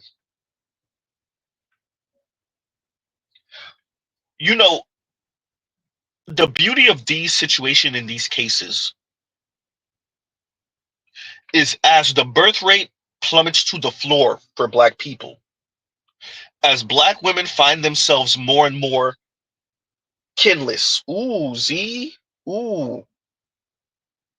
As black women find themselves more and more kinless, a disproportionate number of black women are kinless as they age. Advocates say they deserve a social safety net too, right? As black women find themselves more and more kinless, and we record these things, we make record of these things, we file them. We keep record of these things so that no one can turn around and say that the issue is that black men are sexist, misogynistic, colorist, futurist, fat-phobic monsters who hate black women and they hate their moms and they aspiring for patriarchy and they want the white man's trophy and they don't value black women. We know they're going to say it. But what we have here, the beauty of the internet will expose us all, is mounting evidence of why black men, young black men in particular, are leaving black women to their lonesome. My apologies to young black women who are just now turning 18 and 20 and 22, and yeah, it may not be your fault, but you ain't telling your aunties and your cousins them and your mama them to shut the hell up. So you just gonna have to deal with what you got to deal with out here in the elements. Shout out to all of you who think you're gonna get it easier with the swirler divester thing. We'll see. Good luck. Huh?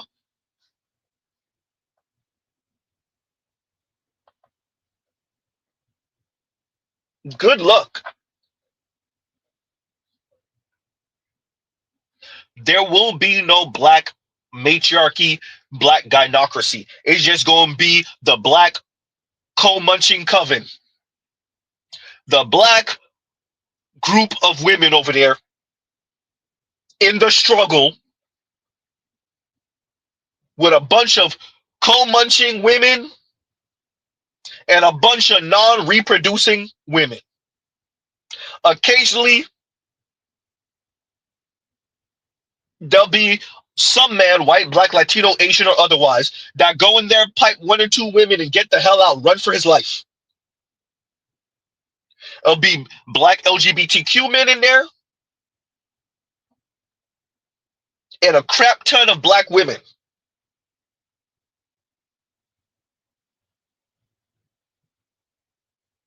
Y'all want y'all liberation from black men? You got it. Huh? You got it. Well, look, for me, it has never really been about black man or man. It's been about men. You know, there's this myth out there that black men can't handle being spoken to, you know, and told what to do by black women. Black men come from our bodies. So black men have black mothers. So they're used to having these conversations with women. The matriarchy is strong with the black It is community. very strong. Yeah. Conversations with women. The matriarchy is strong with the black It is community. very strong. Yeah. The matriarchy is strong with the black It is community. very strong. Yeah. Told you. I told you. I told you.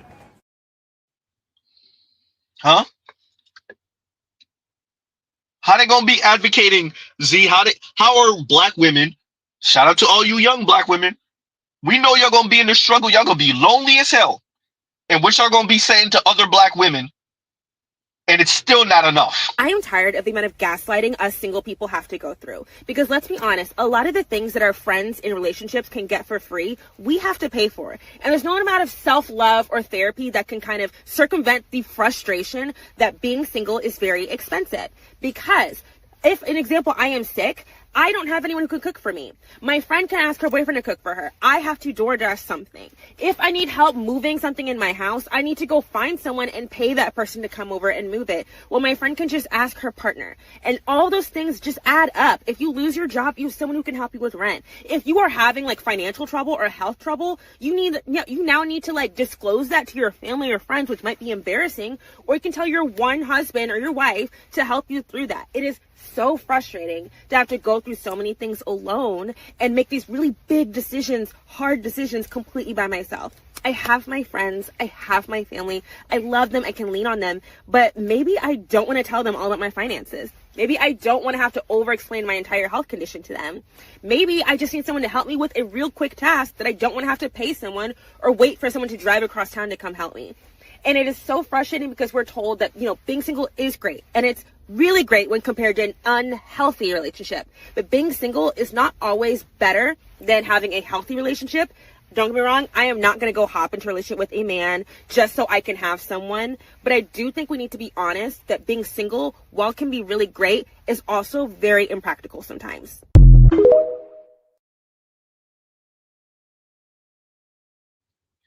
Once again, I want everyone to understand the 2 clips I've played of black women speaking about being single was not for black men's consumption. That was for black women. They are not talking to you, black men. They are talking to black women. They are telling black women, and especially on that clip, look, the amount of gaslighting us single people, because it's not black men telling black women to lead on your girlfriends, lead on the sisterhood, lead on community. Huh? Let me say it again slow. The masses of black women with they single asses. Yeah, when you see them, they got the resting B face. I know they walking around here with the resting B face. Mr. Z, no? Huh? We know how they walking around. We know how they look when you pass them. Huh? We know. But in reality, they are lonely. They are horny. They are broke. They are sad. But such is life. If you're not on a black man's program, and if you don't, you will respect my authority. And if you're not doing that, then so be it. Huh? Black men have other things they can do with their resources.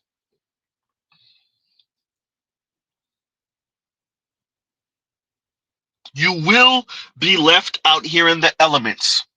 And once again, if anybody can find me those clips of black women on those college campuses speaking about the black men walking around here with non-black women, and there's like a collage, it's like video after video. And yeah, there's a couple of black women that say, "Oh, I don't like black men, I don't care."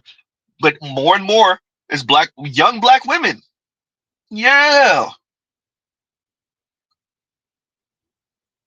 Imagine being at a PWI as a black woman. This is the test. I want to be very clear. Black women keep on claiming, "Oh no, we go to school and we just go to school to focus on school and have fun and make connections and friends and experiences." All that sound nice, because them white boys ain't checking. We all know it. College and university is the test, because for the most part, those young folks don't got it like that. They didn't start their career yet or anything. College and university is the test. And if the black boys and the black young men, if they're going out to frat parties and they having fun and they be invited here, and we know that doesn't mean that there's the young non-black folks are not anti-black. We're not saying that. But if the young black men are out here and they dating white women and Latina women and Asian women and and they're at the frat parties and they're at the bars, and it's the black women on campus and saying, "Why is it everywhere I'm going, I'm seeing black men with non-black women?" Well, you should have thought about that when you were in elementary school. God damn, Z, not when they were in elementary school. I know it ain't fair, but don't they tell black men life ain't fair? You should have thought about that in middle school, in high school.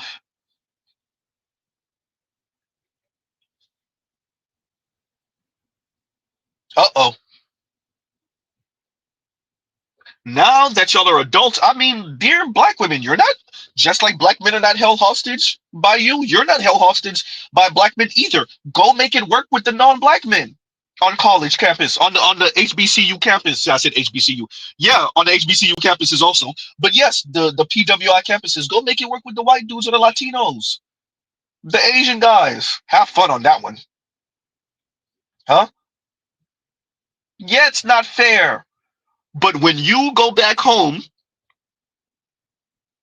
or when it's Thanksgiving dinner, and your cousin pops up, you and your cousin, y'all pop up at grandma's house, he got a white girl on his arm, and you have, damn, Z, really?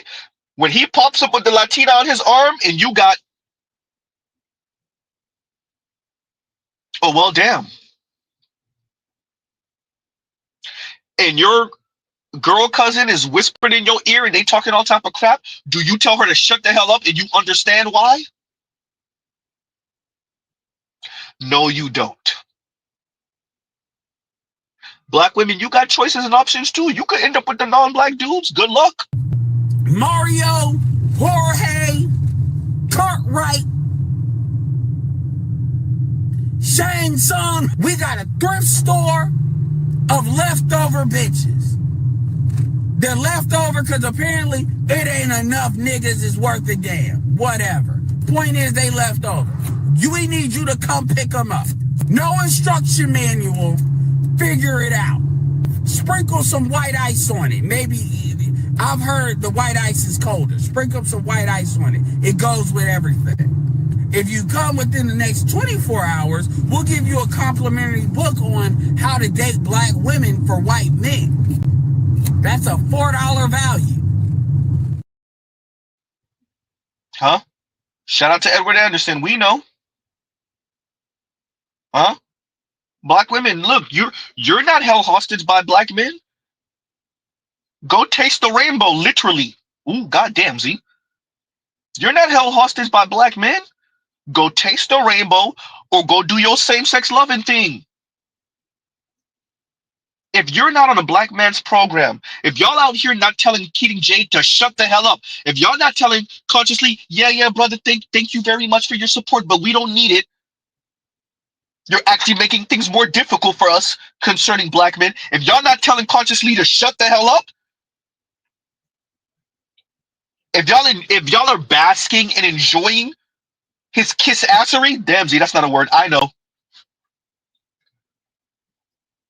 Then so be it. Be out here in the elements. Huh? We know how y'all feel that black men are out here doing what they doing with these non-black women. We know how y'all feel. Uh-oh. Men in Germany are treated way differently than black women in Germany. Black men are appreciated in Germany. Black men are put in a cultural sense, in a societal sense, you are seen as interesting, whereas black women are seen as lesser. An experience, a novelty in which you can approach voyeuristically, and it's dehumanizing. I was a member at Soho House, and I remember seeing a black man sitting there, and there was all these white women around him glorifying him, gawking at the fact that he was existing. And I think black men need to acknowledge that their lived experience in Germany is disproportional to that of a black woman in Germany.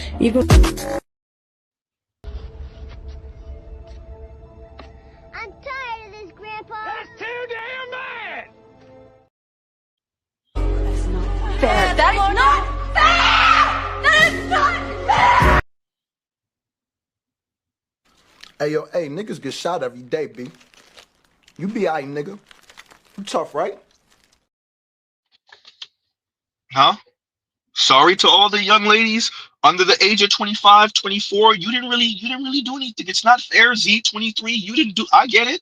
I know it's not fair. Have you ever told your older cousins to shut the hell up? I'm talking about your girl cousins. Huh? Have you ever told them to shut the hell up? No, you haven't. Have you ever told your kiss-ass older male cousins to shut the hell up? No, you haven't.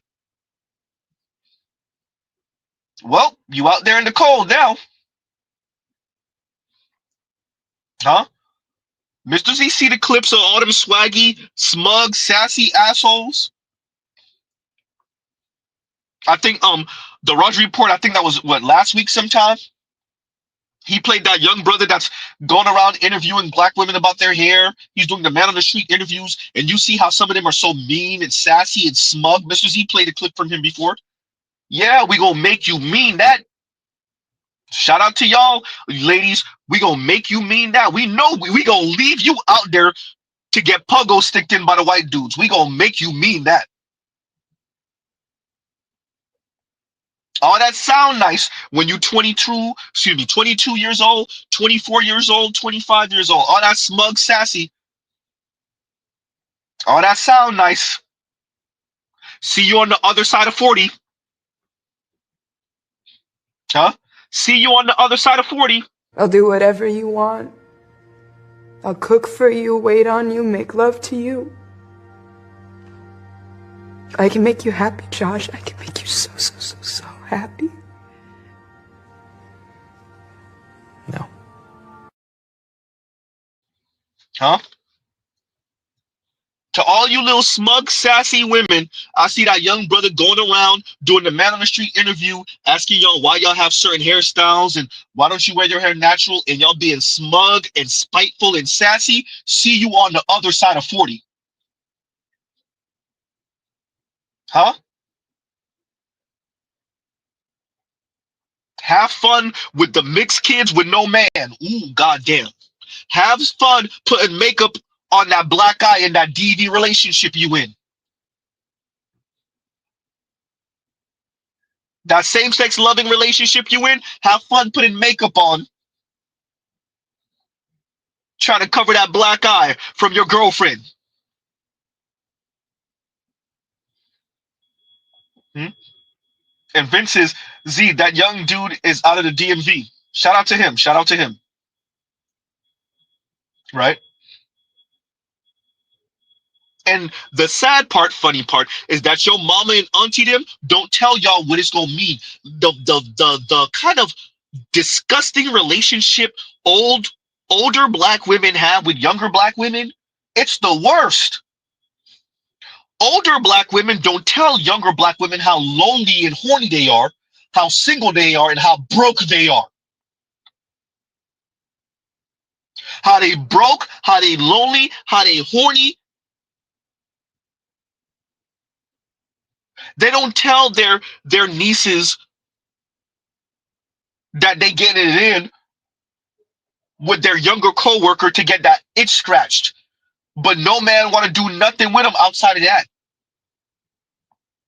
They don't tell their nieces that they doing something strange for some change to pay for that apartment. They don't tell them that.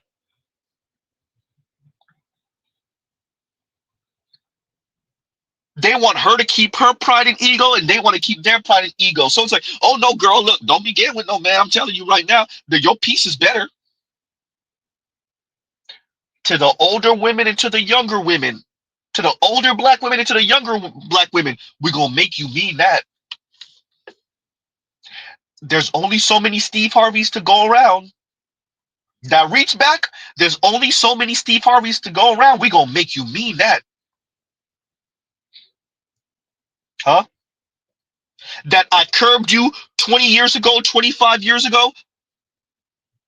Then I turn around, go deal with the D boys and have fun, and then I make sure to when we don't work out 30 years later, 25 years later, then I re-up on that relationship. Hey, there's only so many of those dudes to go around. It's very few. To you older women and to you younger women, we gonna make you mean that. To you younger, smug, sassy women, we're gonna make you mean that. You better believe we're gonna make you mean that. Huh? Shoot the messenger. Feminism told y'all be strong, independent, and alone. And y'all followed it to the grave. Y'all pushed all the good men away, called submission slavery, and think being difficult is cute. Now y'all 35 and tired, looking around like, oh, where the good men at? Sis, they moved on. Real men want peace, not problems in a lace front and a loud voice. Feminism sold y'all freedom, but they didn't mention the price. Loneliness, horniness, poverty, struggle, being kinless. Ooh. Huh? Black and Latina women who never marry are the least wealthy in the U.S. Once again, the struggle. A disproportionate number of black women are kinless as they age. Advocates say they deserve a social safety net too. 23% of young black women now identify as bisexual. Mr. Z is not making none of this up. Meanwhile, Ole and Keating Jade are telling you how black men and this patriarchy and let's move the Overton window of verbal abuse, not just physical, as if black women don't exist. Okay, as if black women aren't verbally abusive concerning black men. Huh?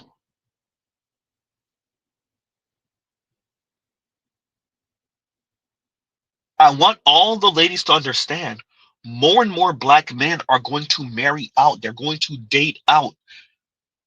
That means less stability for you. Not enough for you earn enough. Have fun. Dear what's her name again? I already forgot this young lady name that I covered the other day. We're gonna make y'all mean that. You talking about leaning on community? We're going to make you mean that. Have fun leaning on community of a bunch of struggling ass black women. much of which are going to be engaging in same-sex loving, co-munching situations, still in the struggle, DV all over the place. There's going to be Royal Rumble in that goddamn apartment. Furniture moving. Huh? Some of y'all going to have the itchy, scratchy because y'all out here dealing with dudes that deal with dudes. Oops. Y'all did say, hey, didn't you say lean on the women and the femmes, right? Femmes meaning LGBTQ, more feminine men, black men. Alrighty then. We know y'all not gonna be able to keep y'all legs closed. Y'all gonna be engaging in no situation. Y'all gonna be engaging because we know y'all need that itch scratch. Y'all gonna be engaging with those dudes. And it's gonna be some juices mixing. Oh boy. And somebody gonna have the itchy scratchy. Somebody gonna have that 28 days later. And we know this. Huh? As Vince says again, no struggle love, just struggle. Huh? Talking ish is 23%. Damn, Kevin Hart voice. Look, that, and I think that's under the age of 30. That report came out a few years ago, and that was under the age of 30. So look, what is the interracial marriage rate currently for black men? I think what that was 2018, 2017, maybe 2019. I want to say it was 2018 or 2017 when they did the interracial marriage for different demographics, and black men were somewhere around 24-ish%, something like that, 21%, something like that. It tracks with the young ladies under the age of 30. 23% of them are in some type of, or categorize themselves as some type of bisexual. Once again, if you're not on black men's program, if you're mean, if you're snarky, if you're sassy, and if the black community demands that black men adhere to a matriarchy, if you want to be kind, a gynocracy, if you want to be accurate, more and more black men, particularly those of them with some resources and some education, who non-black women might see as appealing, they're going to date out. They're going to go for the best bet. They're not going to necessarily be anti-black women. They're going to go for the better deal. And if the better deal is a non-black woman, that's who they're going to end up with. And what does that leave black women to do? Well, once again, they can engage in interracial situation with whoever, or because America is still America, as black women try to claim some type of loyalty to black men, get out of here. So they can engage in interracial whatever with whoever. If that man, whatever his background is, if he's willing to go, black women can engage in interracial whatever, or they can engage in same-sex loving whatever, or they can resign themselves to single and rose to it. If you're not on a black man's program, those are your choices. Black men are not doing this queer your relationship crap. Ladies, you got choices. Black women, you have choices. Huh? I'm saying y'all got choices, but this young lady said not really. Black women do not be having the options that they say they got. And before you jump in my comments, no, I don't have Sorry, not choices, I don't options. have options. Okay, so I beat you to it. There you go. I already beat you to it. So if that's all you care about, you can go and scroll past this video. Anyway, black women do not be having the options that they say they got, because my whole thing is, if you say you have an option, that means you like that option. That means you are considering that option. So women be talking about, we got options. Oh, a man is the easiest thing to get. But the man y'all be talking about, you don't even want the man. Y'all don't even want to take this man serious. These men you're not attracted to these men. You don't want them. You really just wasting their time because you're not even taking them serious. You're not considering being with them for real. You're not considering being in a relationship with them or nothing. You don't like them. So how would you consider somebody an option that you don't want? Like, just think about this. If I have 2 t-shirts, they're both options. I like both these t-shirts. I like both of them. They're options. But I only can choose one. That's an option. I like both of them, so they're both options. But I can only choose one, okay? That's what an option is. Y'all be in this delusional mindset that you got options, but the options that y'all claim y'all got, you don't even want them. So why would you claim them as an option? Y'all be knowing what y'all be saying when y'all be saying this stuff? Like, y'all be thinking y'all Absolutely sound so smart. I not. think y'all ate when y'all be saying Yes, this stuff they like, do. oh, I got options. Oh, a man is the easiest thing to get. Ma'am, you sound crazy and delusional. If the man that you Yes, claim they is an do. option, if you don't want him, he's not an option. That don't make sense to y'all? Like, I don't know. Maybe I'm crazy. Maybe I'm delusional. I don't know what it is. Shout out to all the ladies. My roster, all my roster acting up. Ma'am, you don't have a roster. You have a bunch of dudes you're not interested in. The men you're interested in are not checking for you. My whole roster acting up. Cut it out with that fake swaggy crap. You're not interested in none of those dudes. The guy you're interested in don't even see you. God damn, Z. Huh? Everybody know to play. Even this young lady, she just told you what it is. Y'all don't be having no goddamn options. Huh? Z, tell them what they're doing. Y'all got the young brother at the law office. Y'all got the young brother at the retail store y'all work at. He coming through, sliding through once or twice a week and knocking the cobwebs out. That's what's happening. You don't want to deal with him because he make the same type of money you make. Worse, he make less than you. Oops. Shout out to all those 42-year-olds getting piped down by a 28-year-old. Ooh, Z, you wasn't supposed to say that. How many women did Mr. Z just describe? 38-year-old, 40-year-old, 42-year-old, 45-year-old black women getting piped down by a 27-year-old, 28-year-old, 29-year-old. Oops. One of your coworkers. Yikes. Huh? Depending on where you live, more than likely he's black, but he could be white, Latino, or Arab also. Ooh, or maybe even South Asian, but probably white or Latino. How many women did Mr. Z just describe?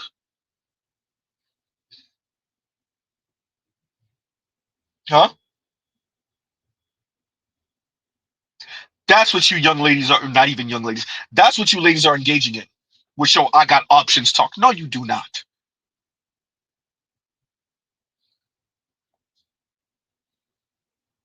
Huh? Y'all are out here lonely as hell and broke as hell. Listening to Keating Jade,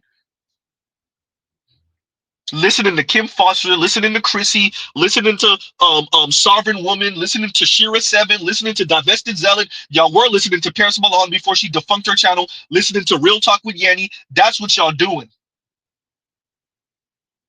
Huh? Maybe y'all listening to Amanda Marianne or Madison Brown.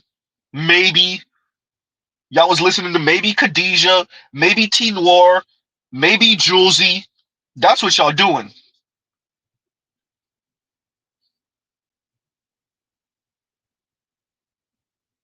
So when a Rhoda situation, brick face situation pop up, you use that as a situation to beat up on black men. Quite frankly, Z, you gonna say it. Y'all didn't care nothing about Rhoda in that brick face situation. Y'all just saw it as keeping and scoring points because of your lonely single asses.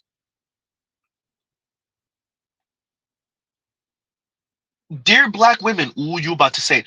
White and Latina women don't care nothing about what y'all talking about. If they into black men, they gonna be into black men anyway. Y'all see that the brother, the kind of swole African brother, I want to say he's African probably, on the Man on the Street interview, and you see how often he interview one of them white women. They say, I like black men. Wait a minute. These Turkish, Greek, Latino dudes are interviewing Latina, Greek, Turkish women. I like black men. Ooh, god damn. They say it straight to the Latino to his face. Black women, y'all could throw black men under the bus all y'all want. Them white women, those Latinas, those non-black women in general, the Asian women, if they're into black men, they don't care nothing about what you talking about. The negative PR don't work. They don't care what you talking about. They think you salty because you not them anyway. Ooh, god damn, Z. Huh? They think you're salty because you're not them anyway. They don't care nothing about what you're talking about. Like, share, subscribe, hit the super chat. Jag kunde få ditt telefonnummer. Absolut. Tack. Skittrevligt. 591. Vad heter du? Landry. Jo, jag har hört hela mitt liv. They don't care nothing about what you're talking about. All those videos we see of black women in different countries, they going to France, they going to Colombia, they going to Brazil, they going to Thailand. The black men, they don't even look at me. They don't even talk to me over here. Or they do talk, they say hi and bye, and then they walk to their Asian girlfriend, and these men don't even look that good. And these Thai women are so attractive. They're gorgeous, but why is he with her, or why is she with him? Huh? What happened? Dear ladies, you could always pay for peeing in Brazil. You could always pay for peeing in Colombia. You could always pay for peeing in Thailand. If you think it's not fair, then pay for it. Oh, you don't want to pay for it. That's not fair. That's not fair! That is not fair! We know. We know.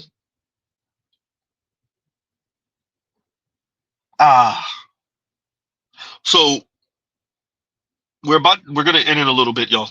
But I want to wrap this up in a nice bow before we do, by stressing black women didn't care nothing about Rhoda in that brick face situation. That her being what they saw it as scoring points, keeping score, using this as another reason why black men are defective and why black women should lead and run the black community. Black men are too violent. Black men are big, dumb Neanderthals. The black community should be ran by black women. What if black women were supposed to be the leaders and black men are just supposed to protect with their muscles and use their listening ears and carry out instructions? That is what this was about. You can't trust black men. And Mr. Z says, fine then. Fine. Shout out to Passport Bro. Shout out to SYSBM. Where are the Passport Bros? I was waiting for y'all to come back with wedding rings, show off the beautiful women that you found. And because there was quite a few of y'all that was on this app talking junk, but I haven't seen none of that. I mean, you were so quick to boast about finding a woman that wasn't American. What's up? Where are the wedding photos?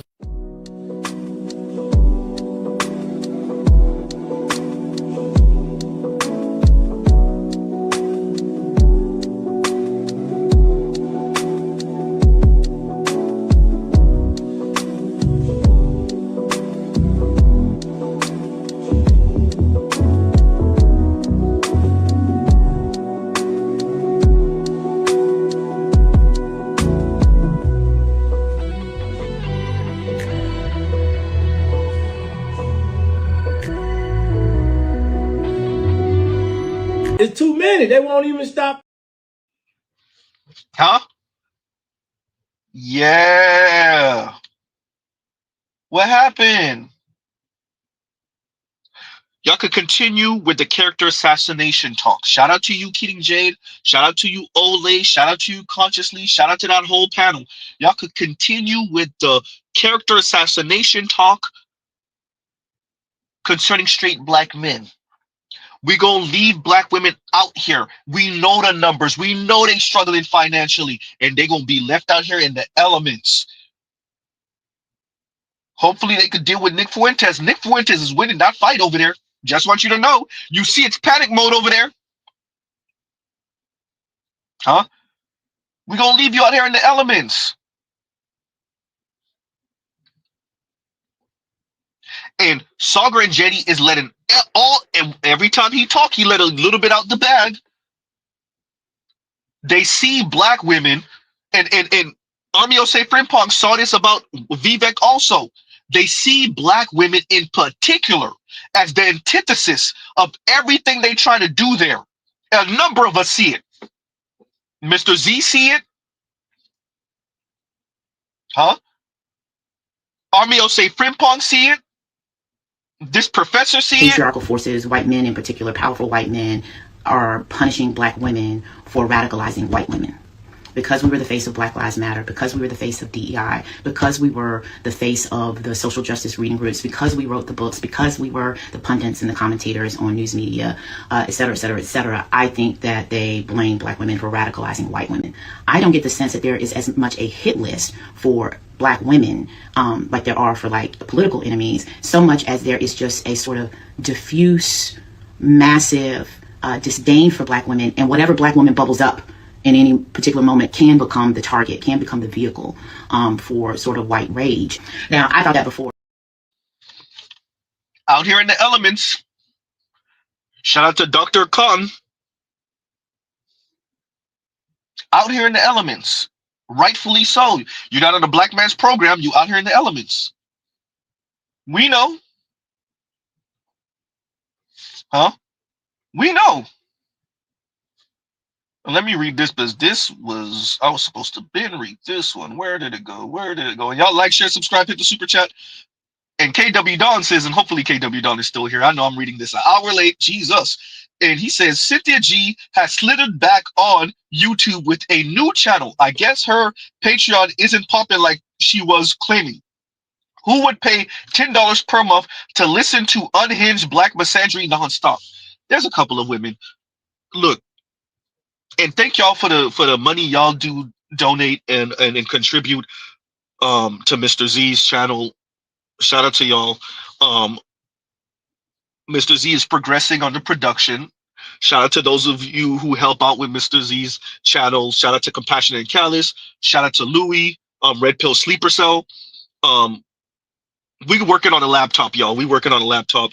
I'm trying to figure out how I'm gonna do it. I might have to do one of those joints where I pay for the hotspot or pay for the mobile data. That's the word I was looking for. Pay for the mobile data. That way I can stream in certain places. Because y'all know Mr. Z be streaming on the go.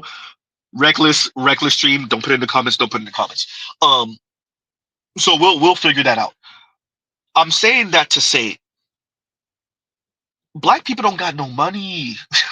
Damn Z. Look, Cynthia G was trying to get blood from a rock. Black women don't earn enough to give just for some talk. We appreciate, like, especially in these spaces, some of us got a couple dollars. Some of us, so y'all contribute to Z, y'all contribute to a bunch of us in the black manosphere. Shout out to y'all brothers. But black people, namely black women, don't got no money. And it's not like a one-time thing or whenever I want. You're gonna pay $10 a month every month for Cynthia G's nonsense? It just automatically gets taken out of your account? Yeah, it's only $120 a year, but let's be very clear. Black folks, and we know a lot of Americans, be coming down to the last few dollars, paycheck to paycheck, living paycheck to paycheck. We know black folks are living paycheck to paycheck. We definitely know black women are living paycheck to paycheck. So even if we want to say, let's say she wasn't with the crazy rhetoric. Quite frankly, she didn't have to be. She's trying. Black people don't got it like that. Black women definitely don't got it like that. What is a Netflix subscription right now? $20? 18, 19, $20, $22. So you trying to tell me they're going to spend $10 a month, so half as much as a Netflix subscription, monthly subscription fee, to listen to Cynthia G spew her nonsense? Who's going to do that? They don't got it, KW Don. Black women simply don't earn enough. So Cynthia G, all these weirdos, Chrissy, Divested Zealot, all these folks, shout out to them. Black women don't earn enough, man. Every time I hear these folks talk, whether it was Angela Yee forever ago, this is what, 2016, when Trump was like, black people, what do you have to lose? And Angela Yee was on the Breakfast Club, and all my people are straight. Yeah, but most black people aren't. Huh? Whether it's Angela Yee, whether it's black celebrities talking all this crap, invest in this and move your money here. What money? Oh, the problem is we spend our money on Jordans and Weave. Once again, what money? People got one nephew spend $7,000 on apparel, and then every black person spending their money on stupid stuff. Shut the hell up. We see a couple of people in the hood with big rims, on a Honda Accord, on a Toyota Camry, and all of a sudden we spend our money on dumb stuff. Who? So yeah, Cynthia G wasn't gonna get no money. Huh? Ebony K. Williams over here with the Birkin on the table on the Breakfast Club, talking about closing on a $1.7 million property, and all of a sudden black people have money. When? That's why every time you see an NFL player or NBA player and they tell you about their contract, oh, you know, he just signed for $32 million. All that is for you to ignore the fact that the masses of black people don't got no money. And you know how we know? Because Cynthia G had to come back on YouTube. You damn right. She probably was starving on Patreon. Huh? Black people don't got no money. Black women definitely don't have no money to have an automatic $10 coming out of their account every month. Plus all their bills. You gonna mess around and not look at your account, forget that you have Cynthia G crap stream taken out of your account, and you gonna have negative $6 in your account. Huh? You hear what I'm saying? Shout out to Big Time. It's one of my favorite songs ever. And Indigo says Gator boots with the pimped out Gucci suits. You hear me?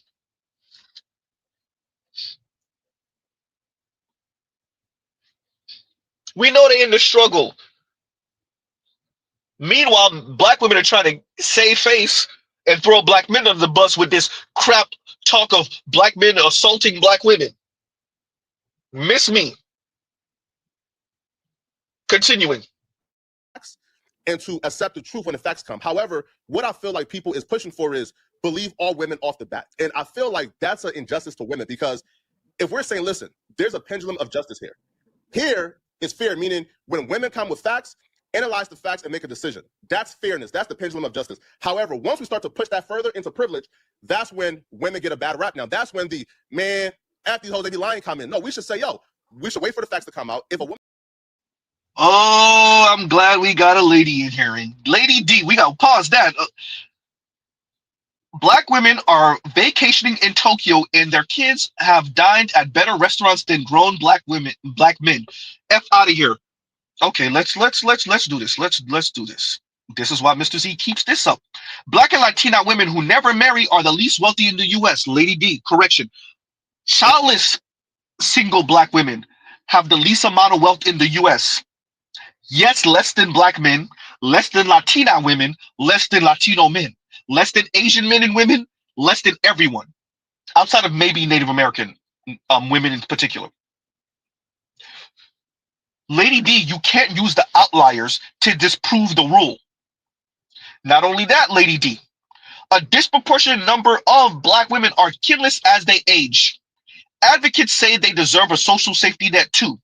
Lady D, if we listen to you, and black women are out here in Tokyo vacationing with their kids, then why does this say a disproportionate of black women, not Latina women, not black men, not Latino men, not white men or white women, a disproportionate number of black women are kidless as they age? Okay, fine. They don't have any children. They don't have a husband. Okay, cool.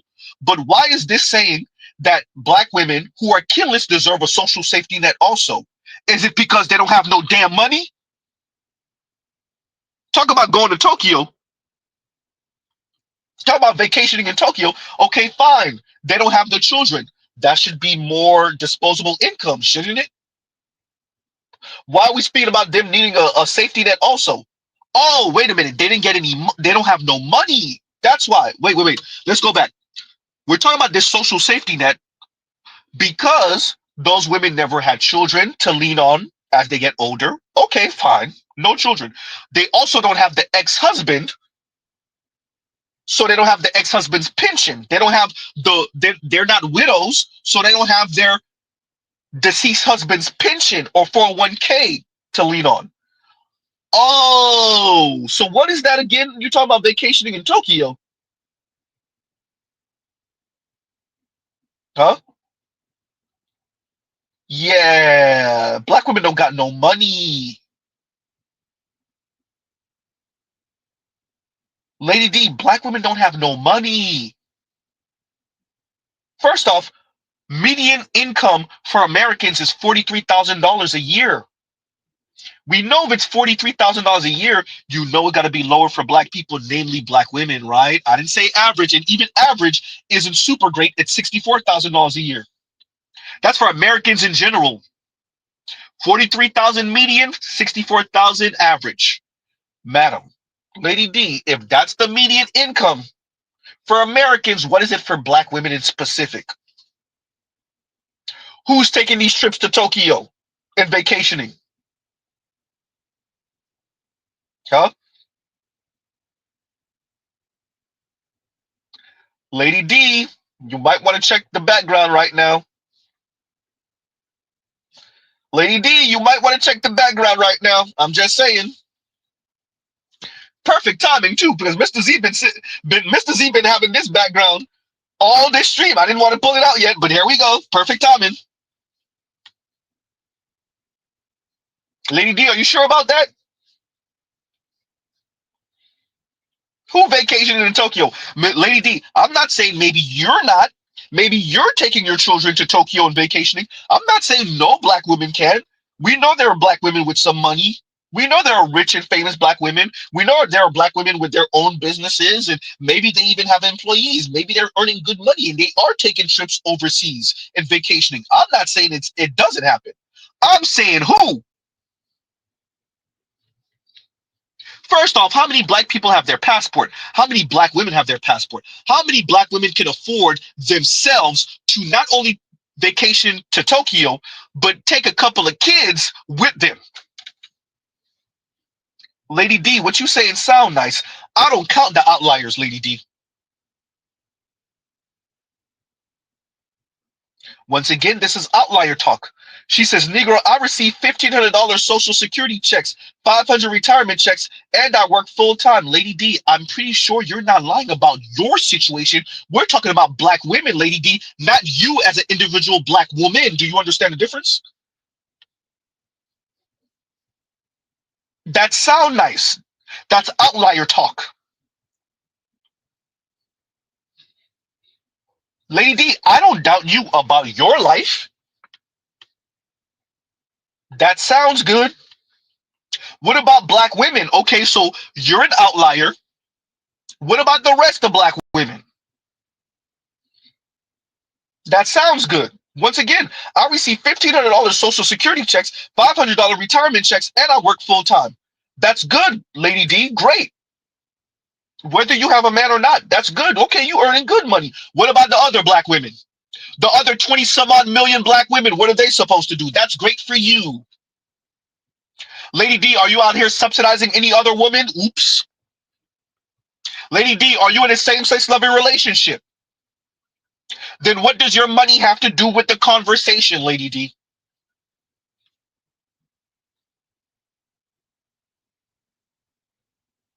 You want to know why there's the Richard Reeves out here and Scott Galloway's out here speaking about we need to get black boys and black men back online. We not just black boys and black men, excuse me, men back online in America. We need them to work. We need to put them back in school because it's the men that subsidize the women. Yes, including in the black community.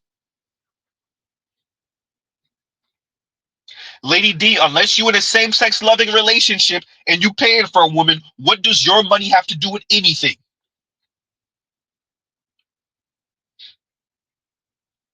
Lady D, appreciate this.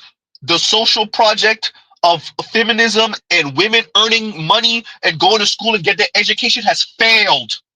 Y'all don't pay for men. Y'all barely want to pay for your own kids.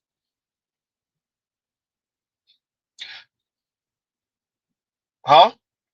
The social scientists and the technocrats realize that now. That's why they try to get the black men and men in general in America back online.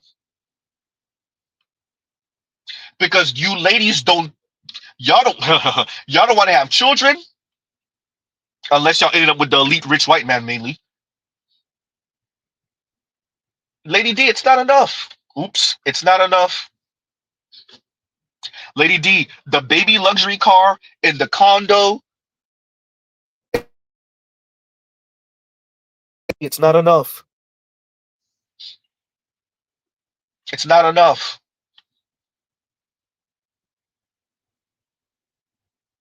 Lady D, I don't doubt you. Fine. You said pretty much that's $2,000 a month of passive income. That's great. Plus you work full time. That's great. You taking children out to Tokyo. They eating better dining than us average folks in America. That's great. Your children got passports, in other words. That's great. Most Americans don't. Most black people don't. That's great. I believe you. And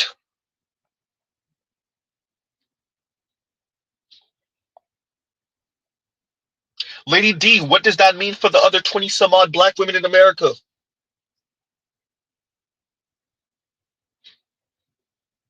You haven't put a comment down in a little while. Lady D, what does that mean? That's great.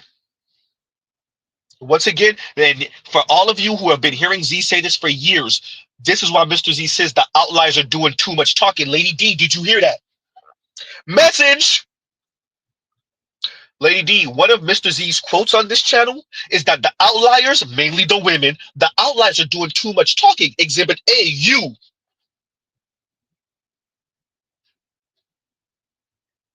You're the prime example of why Mr. Z says the outliers are doing too much talking. I was talking about black women. You bring your ass over here talking about you yourself. Or were you just giving us a hypothetical? Black women are out here in Tokyo taking their kids out for dining. These men are not. Sounds good.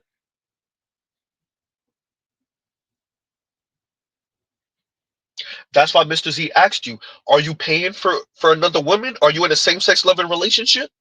If not, then what does that have to do with anything?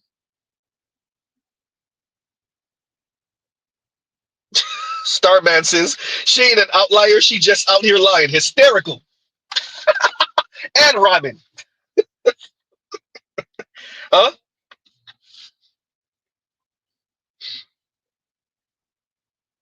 Lady D, it's so easy. Black women have a couple of tropes they believe in, that they buy into. And once you debunk that and tell them, you know, black men still earn more than black women, right? You know, black men still start more business than black women, right? You know that, right? Uh-oh.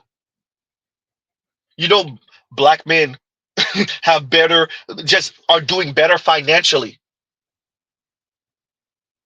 Everything y'all say crumbles, Lady D. Everything. Because at the premise, and Mr. Z gonna have to say it again thrice this time on the stream, at the foundation of everything concerning black men, black women, is this idea that black women are stuck in a community with ineffective Neanderthal black men. Black women earn more than black men. Black women are more educated than black men. Black women are more kind than black men. Black women have more pride in the black community than black men. Black women are more loyal than black men. Black women are more spiritual. Black women have a better sense of justice. Black women are just better than black men completely. Ain't I a woman talk? Oops. Black women are mentally stronger than black men. Black women might even be physically stronger than black men. I don't know with drugs, but okay, fine.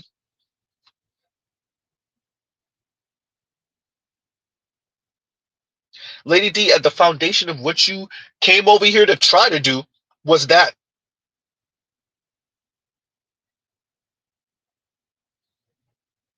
and it failed, and it was always gonna fail. Lady D, even if I brought you up on the panel, it was gonna fail anyway.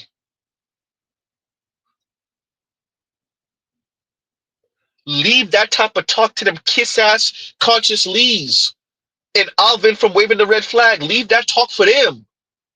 You're in the wrong place for that type of talk. Huh? Lady D, leave that talk for the pookies that's trying to live off of you. That Teslin talk, we the big mamas. We've been the big mamas of the black community. Leave that talk for the shout out to the brothers who have served time. Leave that talk for the brothers that come out the pen and that need to live off of you for a little bit. And once he get his legs under him, he gonna leave your ass. Leave that talk for them. Huh?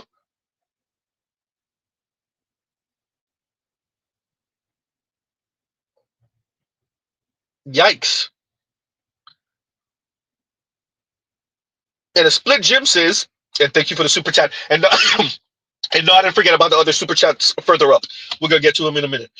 They don't care about the other 27 million because their reality doesn't support their gender war. Exactly. Exactly. Huh? Lady D is the whole reason why you got the young ladies talking about their struggles. This is what Lady D is the reason why these young ladies are sounding like this. Okay, I have one more thought that I have to get up as the sun is rising. Okay. Sometimes we lie to ourselves. And I've been doing that for quite some time now. And I am 32 this year. And it's almost the end of the year, so I'll be 33. And I'm just not about to go into 33 lying. So I'm going to be one of the first hard up type of women to admit that I want a man. I may actually need a man. That feels so disempowering sometimes to say in 2025. And people make you feel like, oh, you're weak. It's like, fuck it. I want a man. I don't necessarily... Yes. Lady D, she's talking to women like you. Huh? Lady D, she's talking to women like you, just making sure you know. Lady D says, I don't date. Lady D, are you in a relationship? You're not in a relationship. We know this. Lady D, you want Z to tell you why you're not dating right now? Don't you do it! Don't you! I got nowhere else to go! I got nowhere else to go! Lady D, you are on Mr. Z's channel challenging Mr. Z's authority on his own damn channel. Let me tell you what that's gonna equal. Shoot the messenger. Feminism told y'all be strong, independent, and alone. And y'all followed it to the grave. Y'all pushed all the good men away, called submission slavery, and think being difficult is cute. Now y'all 35 and tired, looking around like, oh, where the good men at? Sis, they moved on. Real men want peace, not problems in a lace front and a loud voice. Feminism sold y'all freedom, but they didn't mention the price. Loneliness. Lady D, I don't date. Did you hear what that young lady said? Loneliness. Lady D, if you're not on the Black Man's program, you damn right you're not dating. You're not with no one. Huh? Just saying.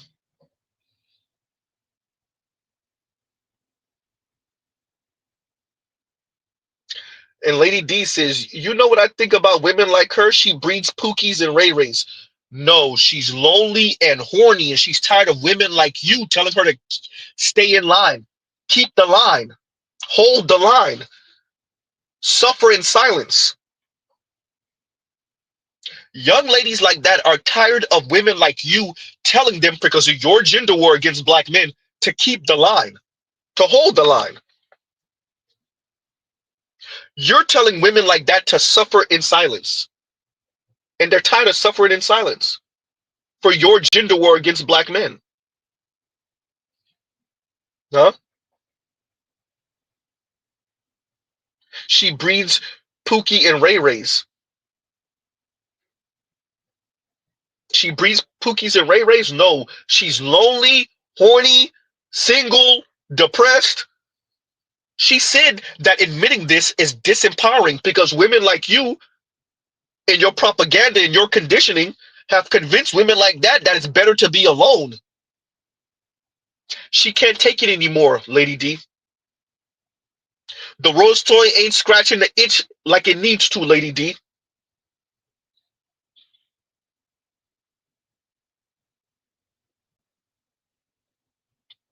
Lady D says it ain't nothing to date. Black women haven't raised a decent man in over 60 years.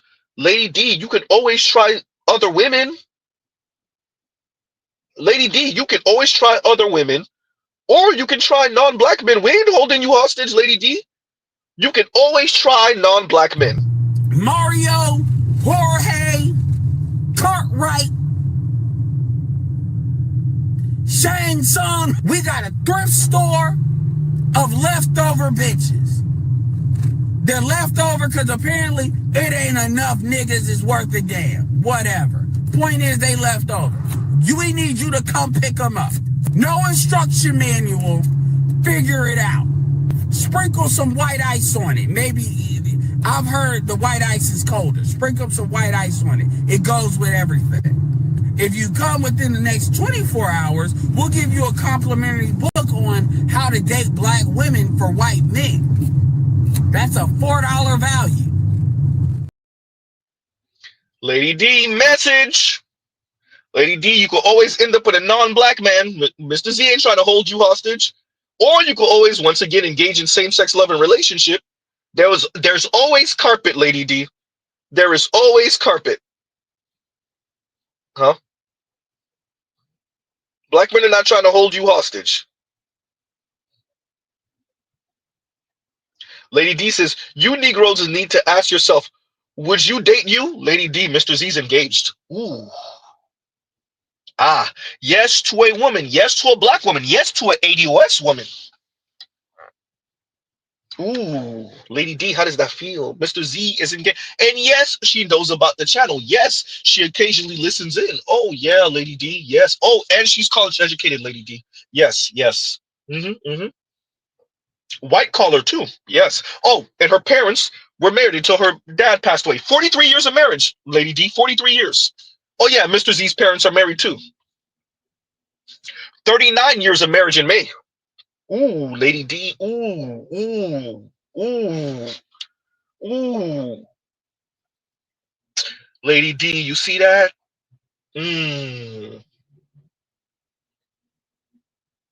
Just saying. Lady D, Mr. Z's engaged. Lady D says, I never met a woman that I was attracted to. Maybe you should start getting attracted to women. Or other non-black men. Huh? For your own happiness and sanity, madam.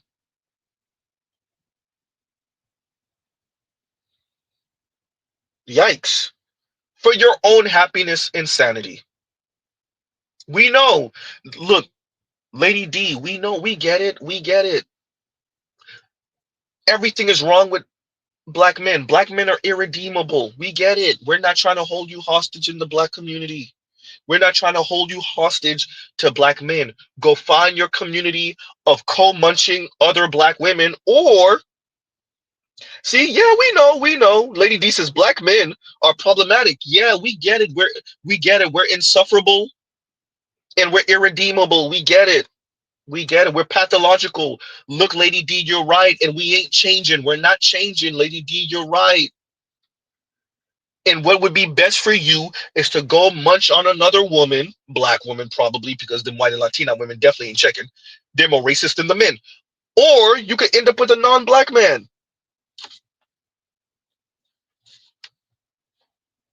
Lady D, we get it. We're problematic. We know. We get it. The best route for you is political lesbianism or political single, which it looks like you're engaging in now anyway. Shout out to you and your Rose toy. We know you got a toy, Lady D. We know you got a toy. Hopefully you keep that battery. You have a nice lifetime supply of batteries, Lady D. Hopefully for you. Or you know what? It's probably plug-in chargeable, huh? It's plug-in charge. Yeah, yeah. You probably don't have the lifetime supply of battery, but you do got a generator in the back of the house because of how overload the house is with the power. You probably got a generator that the Rose toy is connected to, so you could keep it plugged all the time. We know. We know. Shout out to the toys. We know, Lady D. Shout out to the Rose toy. We know. Huh? And a split Jim says, and thank you for the super chat. Z here and Akuma level combos. Hysterical. Huh, you get huh? Lady D, we know, we know. Best of luck to you. We know, Lady D. Look, Mr. Z will admit it. Black men are irredeemable, especially concerning black women. Black men are irredeemable. We get it. Black men are problematic, straight black men in particular. Maybe you should engage with the LGBTQ brothers. Huh? Maybe you should engage with the LGBTQ brothers, right? Ooh, better yet, ooh, LGBTQ white men. That way you can quote unquote queer your relationship and get the white man on top of that. You'll be super winning.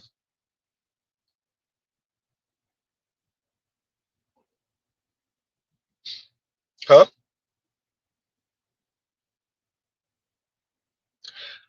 Watch this.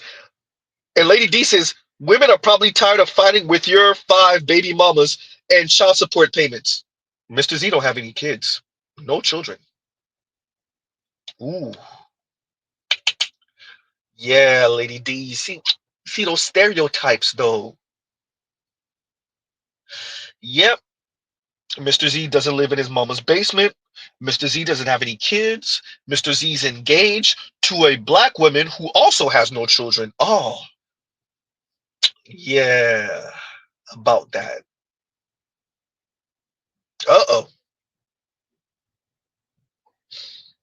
Dr. Dunbar, of course she going to engage in ad hominem attacks. What else she got? Huh? St. Cyr says lavender marriage. Look, that's the best for women like Lady D, lavender marriages. She could be with the LGBTQ brother who's out here with other men, and she could be out here with other men too. They both like men. Huh? She could be out here getting promotions, but she out here with her white bosses, with her white boss, and her man could be out here with his white boss. Ooh, goddamn! Y'all both could be getting promotions. Y'all could be a nice, happy couple making some good ass money. Lavender marriage, queer your relationships. Huh?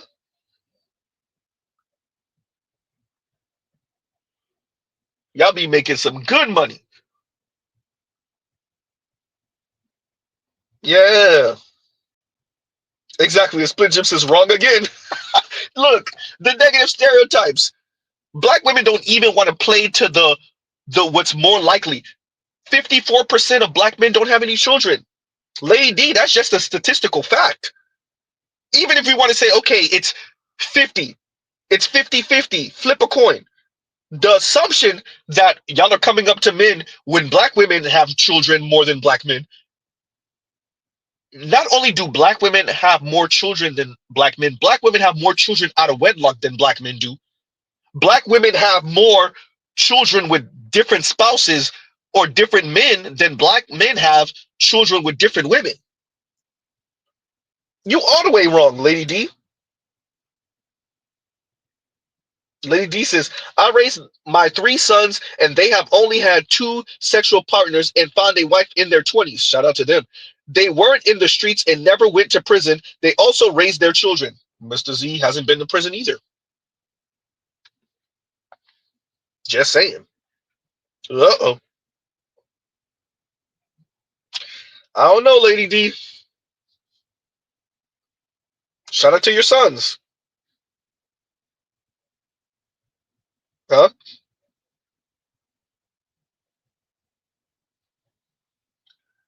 Shout out to first off, Lady D. Um, the birth rate in the black community is below replacement level. That's number one. Number two, if your sons earn over 43-ish thousand dollars a year, $45,000 a year, um, they might have white friends and coworkers who have children before they do, because black people who are above the 50% income line in America are even less likely to have children than their white counterparts. Just saying.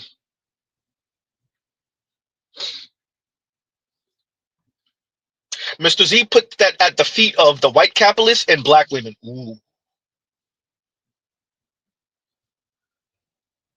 Huh? That toxic mix that y'all been on for decades now. The Frankenstein monster that y'all created. Black women and white elite men.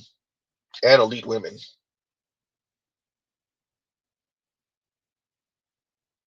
Lady D, since black men don't marry, those women would have zero children.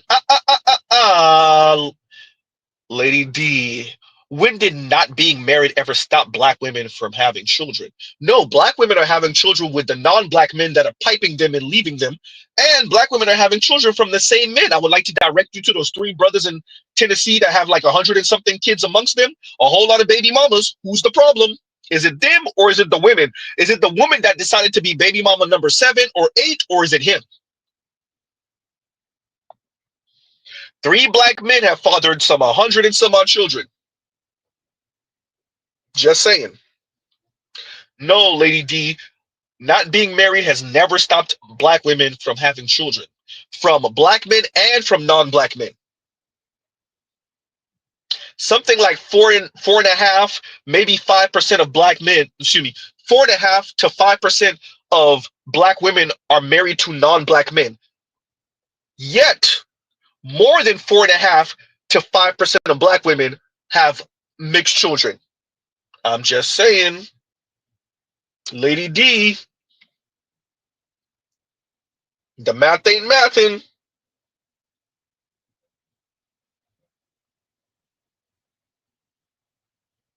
Exactly. And all for one black man says, Z, direct her to the T app, foolishness. Hey, even Ostefco admitted, oh man, after looking at the T app stuff, even Ostefco admitted, damn, that means black women are having sexual relations with the same men. Yeah, Lady D. Lady D. It's now that one may not be exclusively a black woman thing, but women are having sexual relations with like the same men.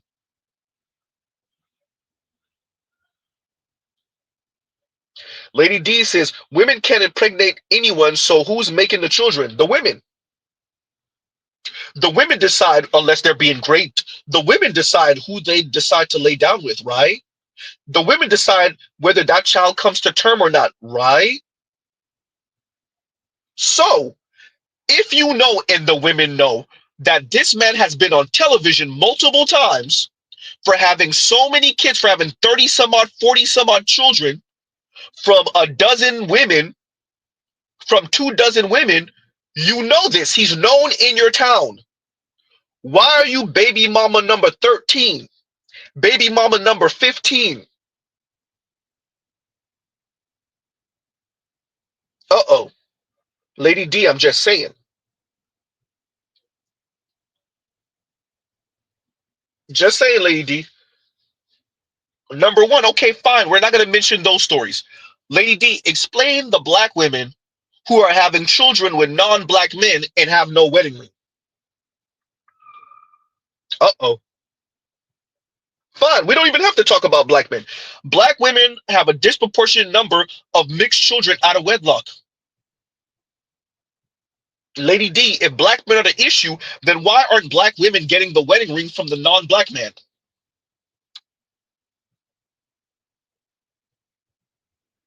Uh-oh.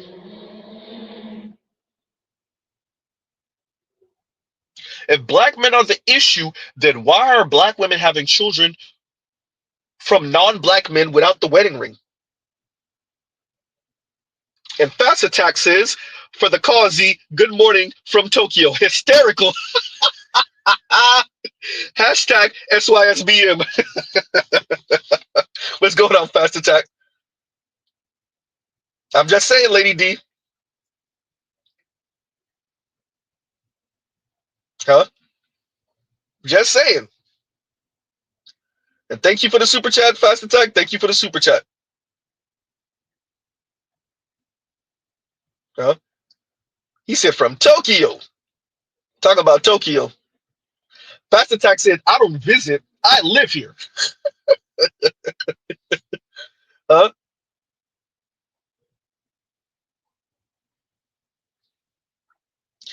Lady D says, don't lay that ish on women. Okay, fine. Let's go. Okay, we'll go with your framing. Lady D, what exactly can we lay at the feet of black women? What is going wrong with the black community, short of maybe black women should delete unborn black male babies, if you want to go down Cynthia G's route. And we're too nice, we're too forgiving towards black men if you want to go down the nice girl route. What else can we lay at the feet? What responsibility and accountability can we lay at the feet of black women concerning what's going on in the black community that's not that great? Fine, let's go with your framing. Don't lay that ish on black women. Okay, what can we lay on black women? All right, I'll let you frame it. What can we lay on black women? Huh?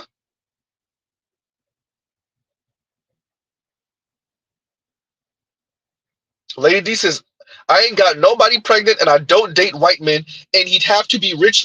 Well, Lady D, well then, that's why you're single. If black men are irredeemable and you don't date, you said white men, but I'm guessing you mean non-black men in general? Okay, fine.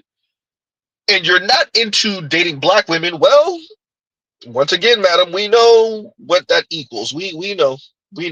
Black women do not be having the options that they say they got. And before you jump in my comments, no, I don't have a man. No, I don't have options. Okay, so I beat you to it. There you go. I already beat you to it. So if that's all you care about, you can go and scroll past this video.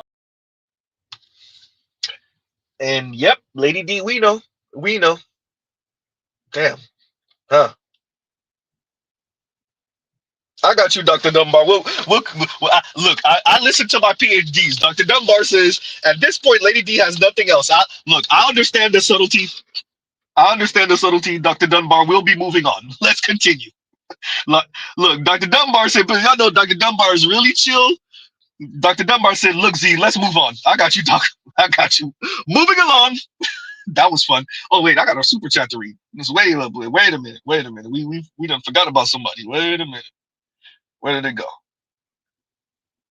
Thank you for the entertainment, Lady D.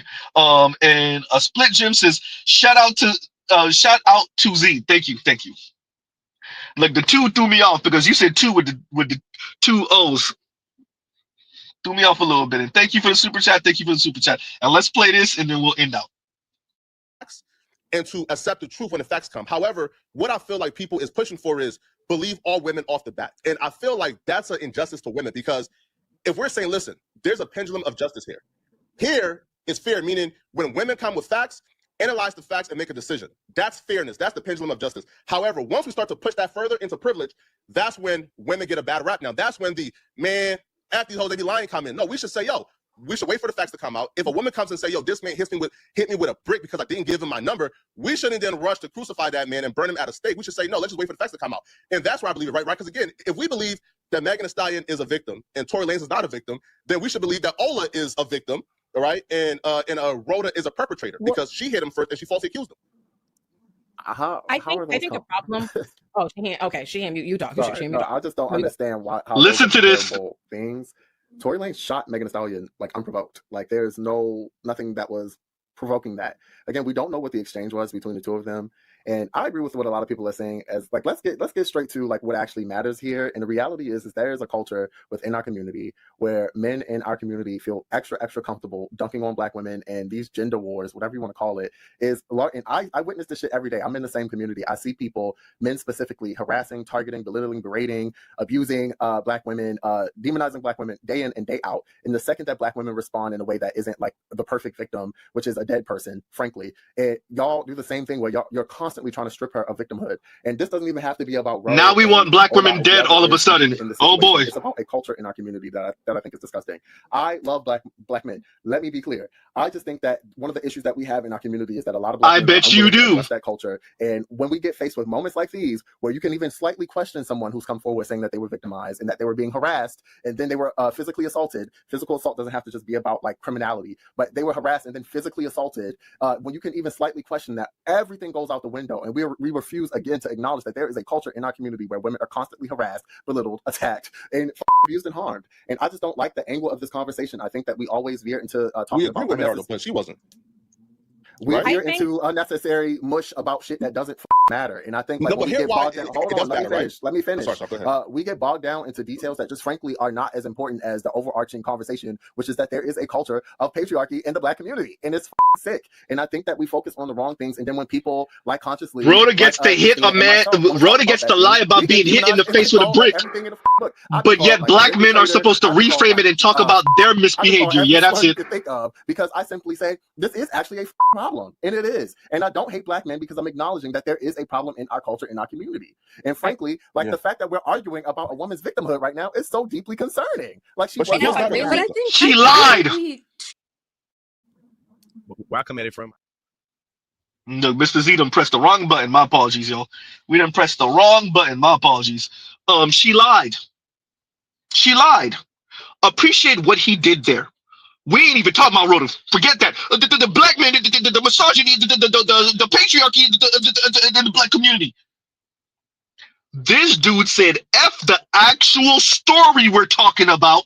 Why can't we talk about this disgusting black male patriarchy and the misbehavior of black men? Don't worry, LGBTQ brother. We leaving them to you. An increasing amount of black men are marrying out, they're dating out, they're not even talking to black women, and black women are complaining about that, and we're going to make sure they complain about that. We're going to make sure they continue to complain about that. Don't worry about it. Whoopsie. Huh? And Dr. Dunbar says, no, keep going, but there is no comeback for women's two choices. You're right. You're right. You're right, Doc. All right. And it was one thing I wanted to respond to. Seeing that you said that, let's make this the last thing we say to Lady D. Lady D says, working 2 to 3 jobs, going to school, and taking care of black men's children by ourselves. What are we doing wrong? Not being on a black man's program. Lady D, you expressed that you're kind of doing something similar. Lady D, you wouldn't be doing all of that if you were on a black man's program.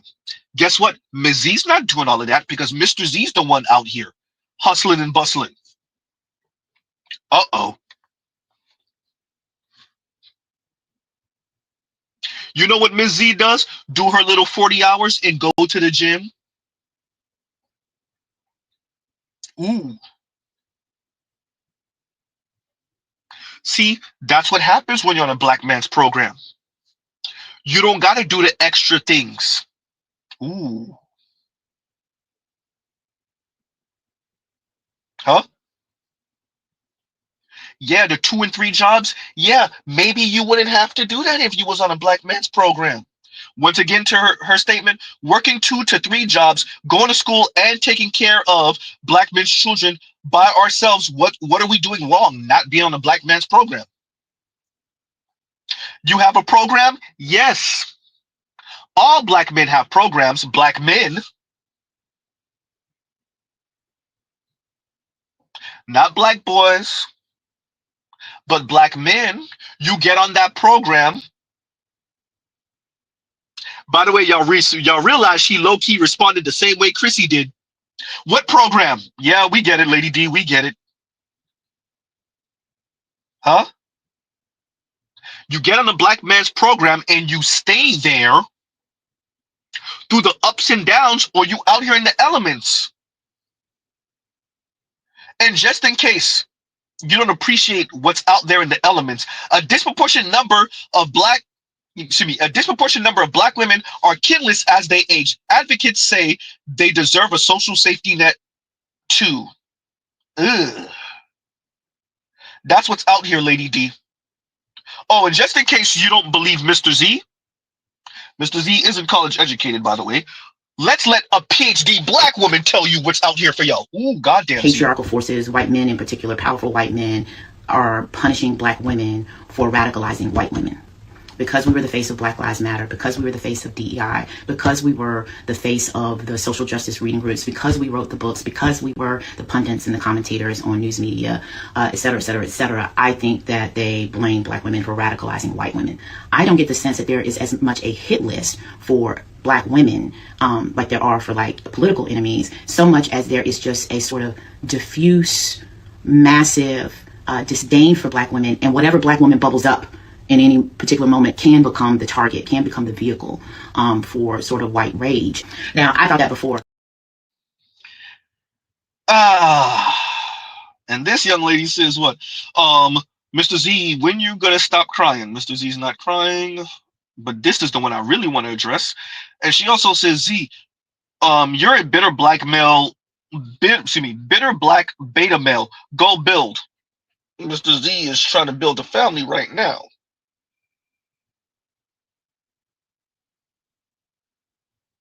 I'm just saying. Shout out to you, Inky. Yeah.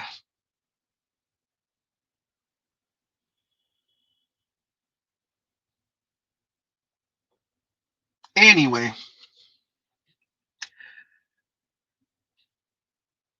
As these people talk, look, shout out to all of you, you ladies who are secretly listening in. Y'all listening on the low, ghost listeners, shout out to y'all. Let's be very clear. Mr. Z got facts and stats for days. It's just that StreamYards limits how much materials you can have, how much videos and sound clips and you know pictures you can have behind StreamYards. Because Mr. Z got materials for days. That shows that black single women, black women who are not on a man's program, namely a black man's program, are out here struggling. We know this. Y'all still talking. Huh? All the women that I know who followed a black man's program ended up in women's prison with no visitors. That sound good. This once again is outlier talk. That's outlier talk. Shout out to you. Because what do we know? Black and Latina women who never marry are the least wealthy in the US.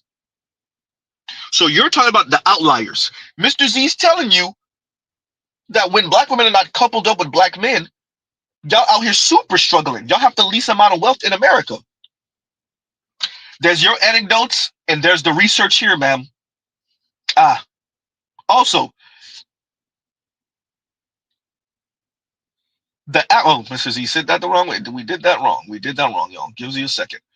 The average man spends $5,000 to $12,000 more per year when in relationship. Yeah, Lady D, I'm just saying. Black women, that's years on years on years of not being subsidized when y'all chronically single, and black women are the most chronically single group of people in America. Huh? Lady D, black women are the most. So if you're not being subsidized at the tune of $5,000 to $12,000 per year by a man, well, there's always LGBTQ relationships. 23% of young black women now identify as bisexual. Now, Lady D, you're probably a bit older than the age of 30 or 35, because this is for under 30-year-olds. Well, this is a few years old, so this is probably for under 30, 33-year-olds, maybe 34. So maybe your age group aren't so same-sex loving. Maybe. But once again, if you're not on a man's program, look, black women simply don't earn enough to be single. That's why y'all so chronically poor. That's why y'all are in poverty. Any chance that the middle class gets dashed for the vast majority of black women when you're not on a black man's program. It's that simple. Huh? When you're not on a black man's program, there's always same-sex loving relationships or just single with your rose toy. Oh yeah, and the super struggle.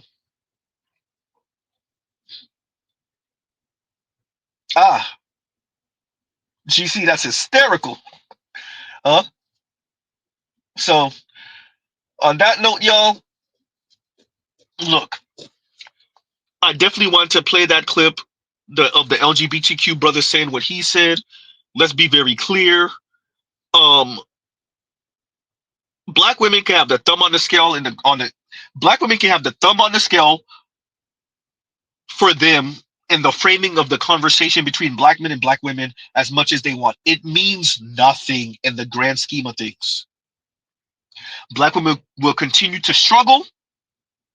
Black women will continue to be financially struggling, lonely, horny, chronically single, and be encouraged to lean on quote unquote community of other lonely, single, horny, bitter black women. That's what the black community, the black single baby mama community will consist of. Single black women with or without child, leaning on each other while struggling financially. Mr. Z is not just making this up. Mr. Z doesn't wish this for black women. That will be, and it already is, the factual reality for the masses of black women. We're not speaking about the outliers here. We're not speaking about Oprah. We're not speaking about Ebony K. Williams. We're not speaking about Kim Foster. We're not speaking about Tyra Banks or name the black female celebrity. We're not speaking about any of them. We're not speaking about Condoleezza Rice or name Stacey Abrams. Name them. Angela Yee, Angela Rye, Tiffany Cross. Huh? No. We are speaking of the everyday black woman. We're speaking about 85 and 90% of black women. They cannot afford the single life. They buried themselves in condos they could barely afford, in homes they could barely afford, under car notes they could barely afford, and they struggle.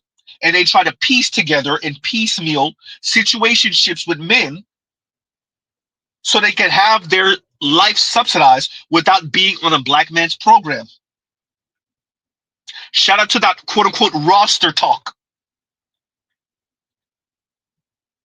All the men on my roster acting up. You wouldn't have a roster if you were on a black man's program.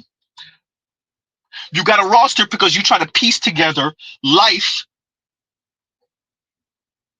piece together men to fund and subsidize you because you refuse to be on one singular black man's program. Huh? Send it to me again, if you don't mind, Vince. And Vince says, Z, did you see the video I sent you about the fake luxury apartments? And I want to say yes. I clicked it, and it's in my history somewhere, and I lost it. I ain't even gonna lie to you. And let's read this. And Otis says, winter is here. It's gonna be a long and cold winter. Daddy government cutting them off. They out here themselves at the wrong time. Passport bros change the dynamics. The ones who can't leave will date out. And that's all it is. I agree with this, Otis. I agree with this. Meanwhile, Conscious Lee and Ole and that LGBTQ brother and Keating Jade and Lady D and whoever that other young lady is in my chat right now, they'll keep on talking that crap. And Teslin and all these folks and talk about how black women are the mamas of the black community. And Tyler Perry and them will keep on framing this, and Rebecca Lynn Pope will keep on framing the black community like black women earn more than black men, and black women are floating black men financially, and all of the facts say wrong. More and more black men are marrying and dating out. I'm probably going to cover what Media Man covered earlier today. We'll see. Yeah. Black women don't got nowhere to go. I want to be very clear. The masses of black women, if black men ain't checking for them, or if black men leave them, there's white women and non-black women waiting to scoop them up. The black kings get divorced, and then what happens? They're like, F it. We're moving on. Snow bunnies are going to clean me right out. So the snow bunnies get on top of things, and they mix, and they have this beautiful baby, and the process continues. So I do find that black kings often go to black queens first, and then they're like, snow bunny time. They'll either divorce them, dump them, and then move on, swiftly move on. And they'll feel all cleansed, you know? Right. Anyway, on that note, do you like my nails? They're very Christmassy. It's almost Christmas. Divorce season's round the corner. which means snow bunnies warm in January. Yes.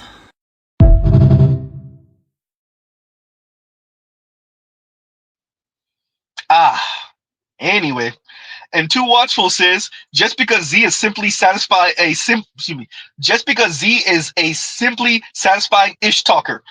Am I? I never saw myself as being good in playing the dozens and being a good ish talker. With that, I do appreciate that the Lady D's of the world and the Keating Jades of the world, they're real. Their feelings towards black men are real, right? And I appreciate it. I understand. What I'm going to say once again is the facts are the facts. Black women earn 8 cents to white men's dollar. It's that simple. Black women don't earn enough. Black women can have their liberation, they can have their freedom, they can have their autonomy from black men and struggle. A handful of you will be okay financially. A handful of you. Y'all gonna make Mr. Z lies. Look this article up if you doubt me. Black and Latina women who never marry are the least wealthy in the US. Look that article up. Look it up. If you doubt Z, look it up. Huh? If Mr. Z is making this up, look it up.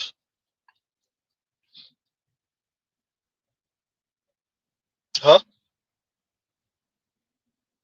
Yikes. And read the article and also see where the article gets its references from. Ooh. Black women earn 8 cents to the white man's dollar. They're the least wealthy in the US. Childless single black women have the least amount of wealth in the US. Huh? The facts are the facts. They don't earn enough. Black men start more businesses. Black single men start more businesses.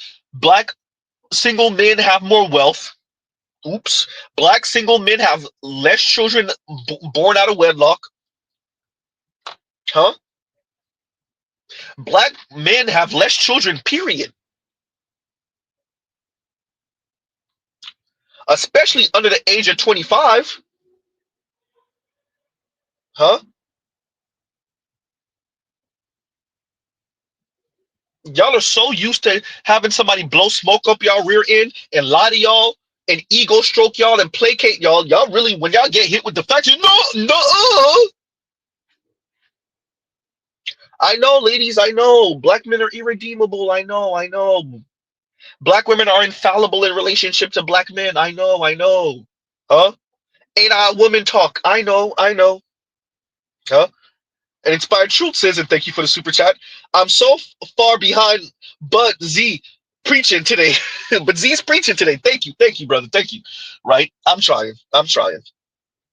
Right? And thank you for the super chat. And Conturo says, I keep on putting the into it. Tiro says, there we go. Black women arguing with black men on research that white people have found out. You hear me? Exactly. They can't believe it. They can't believe it, bro. They cannot believe it. And I want to be very clear. That's what happened when you're in your bubble, your echo chamber. See, when you listen to the FDs and all these other folks, they make it seem like black men are out here sexist, misogynistic pigs. We're red pill. We're in the black manosphere, and we're spewing a bunch of nonsense to each other. And meanwhile, black women have the black community in the dominant society that regurgitates factually inaccurate things. And then black women get hit with the actual facts, research that black men are not even the ones doing. White folks and black women are doing. Huh? The dating divide is another example. No straight black man, no black man a part of it. When the data came out, black women, who's doing the research? What? You got a white woman, you got a mixed black woman. Who's doing the research?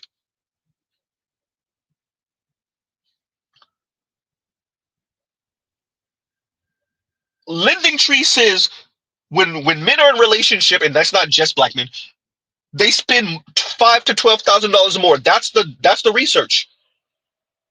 Black Enterprise Institute says Black Enterprise says I said Black Enterprise Institute because AEI threw me off. Black Enterprise says single childless black women have the least amount of wealth in America. Who's doing I don't believe this. Then go read it. And they make references. They show you where they get their information from. Huh? You meant to say most unemployed. Black men are the most unemployed, most homeless, the worst health. Facts. Black men still earn more than black women. Oops. You can say whatever you want. Black men still earn more than black women. Black men not only earn more than black women, black men start more businesses than black women. Black men employ more people than black women. Not to mention, what's the point of living if you done your due? If you done your deed just to be here? Just to be a drain on the system? Hey, I got to live to 120 years old. Yeah, but I haven't been working since I was 70 years old. I just been existing. Mr. Z want to live a long life too. A long life where Mr. Z goes places and do things, not just sit in the house on a rocking chair all day.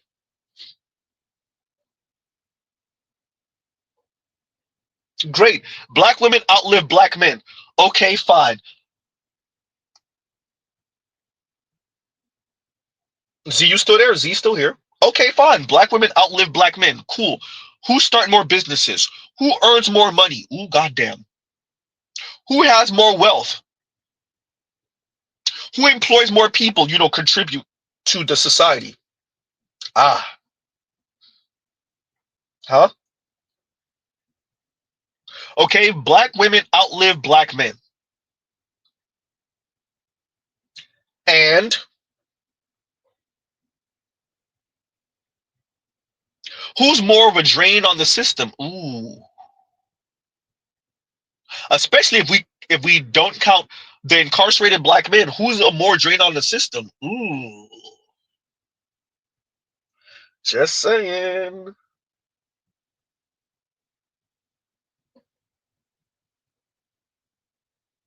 Huh? She says, Google black men and health. Look, you know what? Let's say you're right. You do know that marriage doesn't benefit black men. Black men are the one group of men in America that marriage actually doesn't benefit. I wonder why. Who are black men more likely to get married to? Ooh. Ooh. It doesn't increase their life expectancy. Ooh. It doesn't better their health. Ooh. Who are black men getting married to? Wait a minute. So let me get this right. Because black women always like to bring up that stat where black women have a lower divorce rate with white men. Actually, black women's interracial divorce rate is equalizing to black women with black men divorce rate. Ooh, well,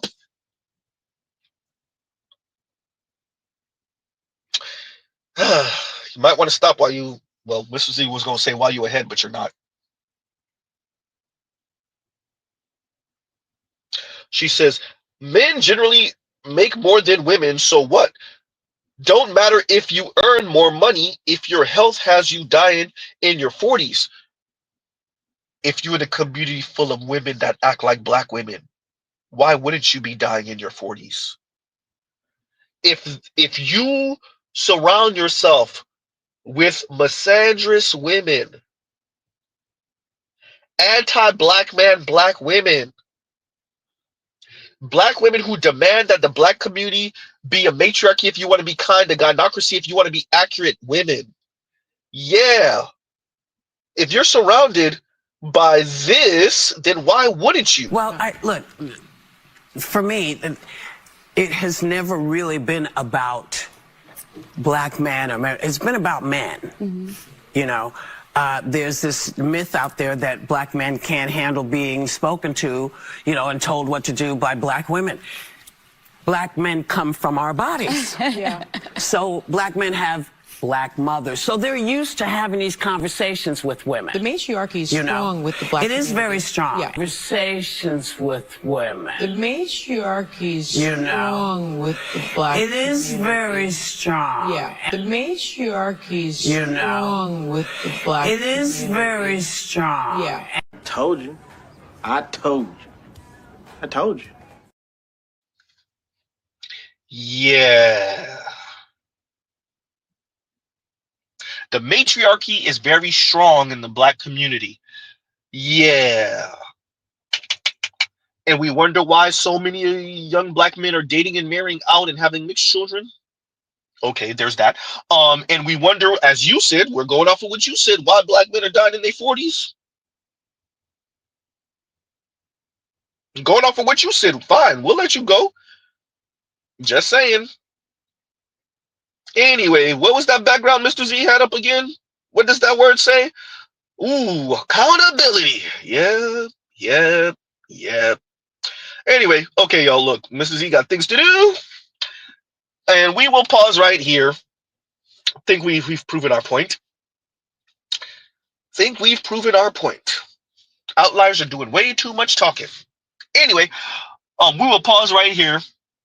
Love, peace, and chicken grease. Y'all go check out other Black Manosphere content, other non-Manosphere content, for the love of God. Mr. Z should be coming to y'all later on tonight with another stream, maybe tomorrow morning. We'll see. But on that note, we will pause right here. Love, peace, and chicken grease. Y'all go check out other Black Manosphere content, other non-Manosphere content, for the love of God. All right, y'all. Mr. Z out.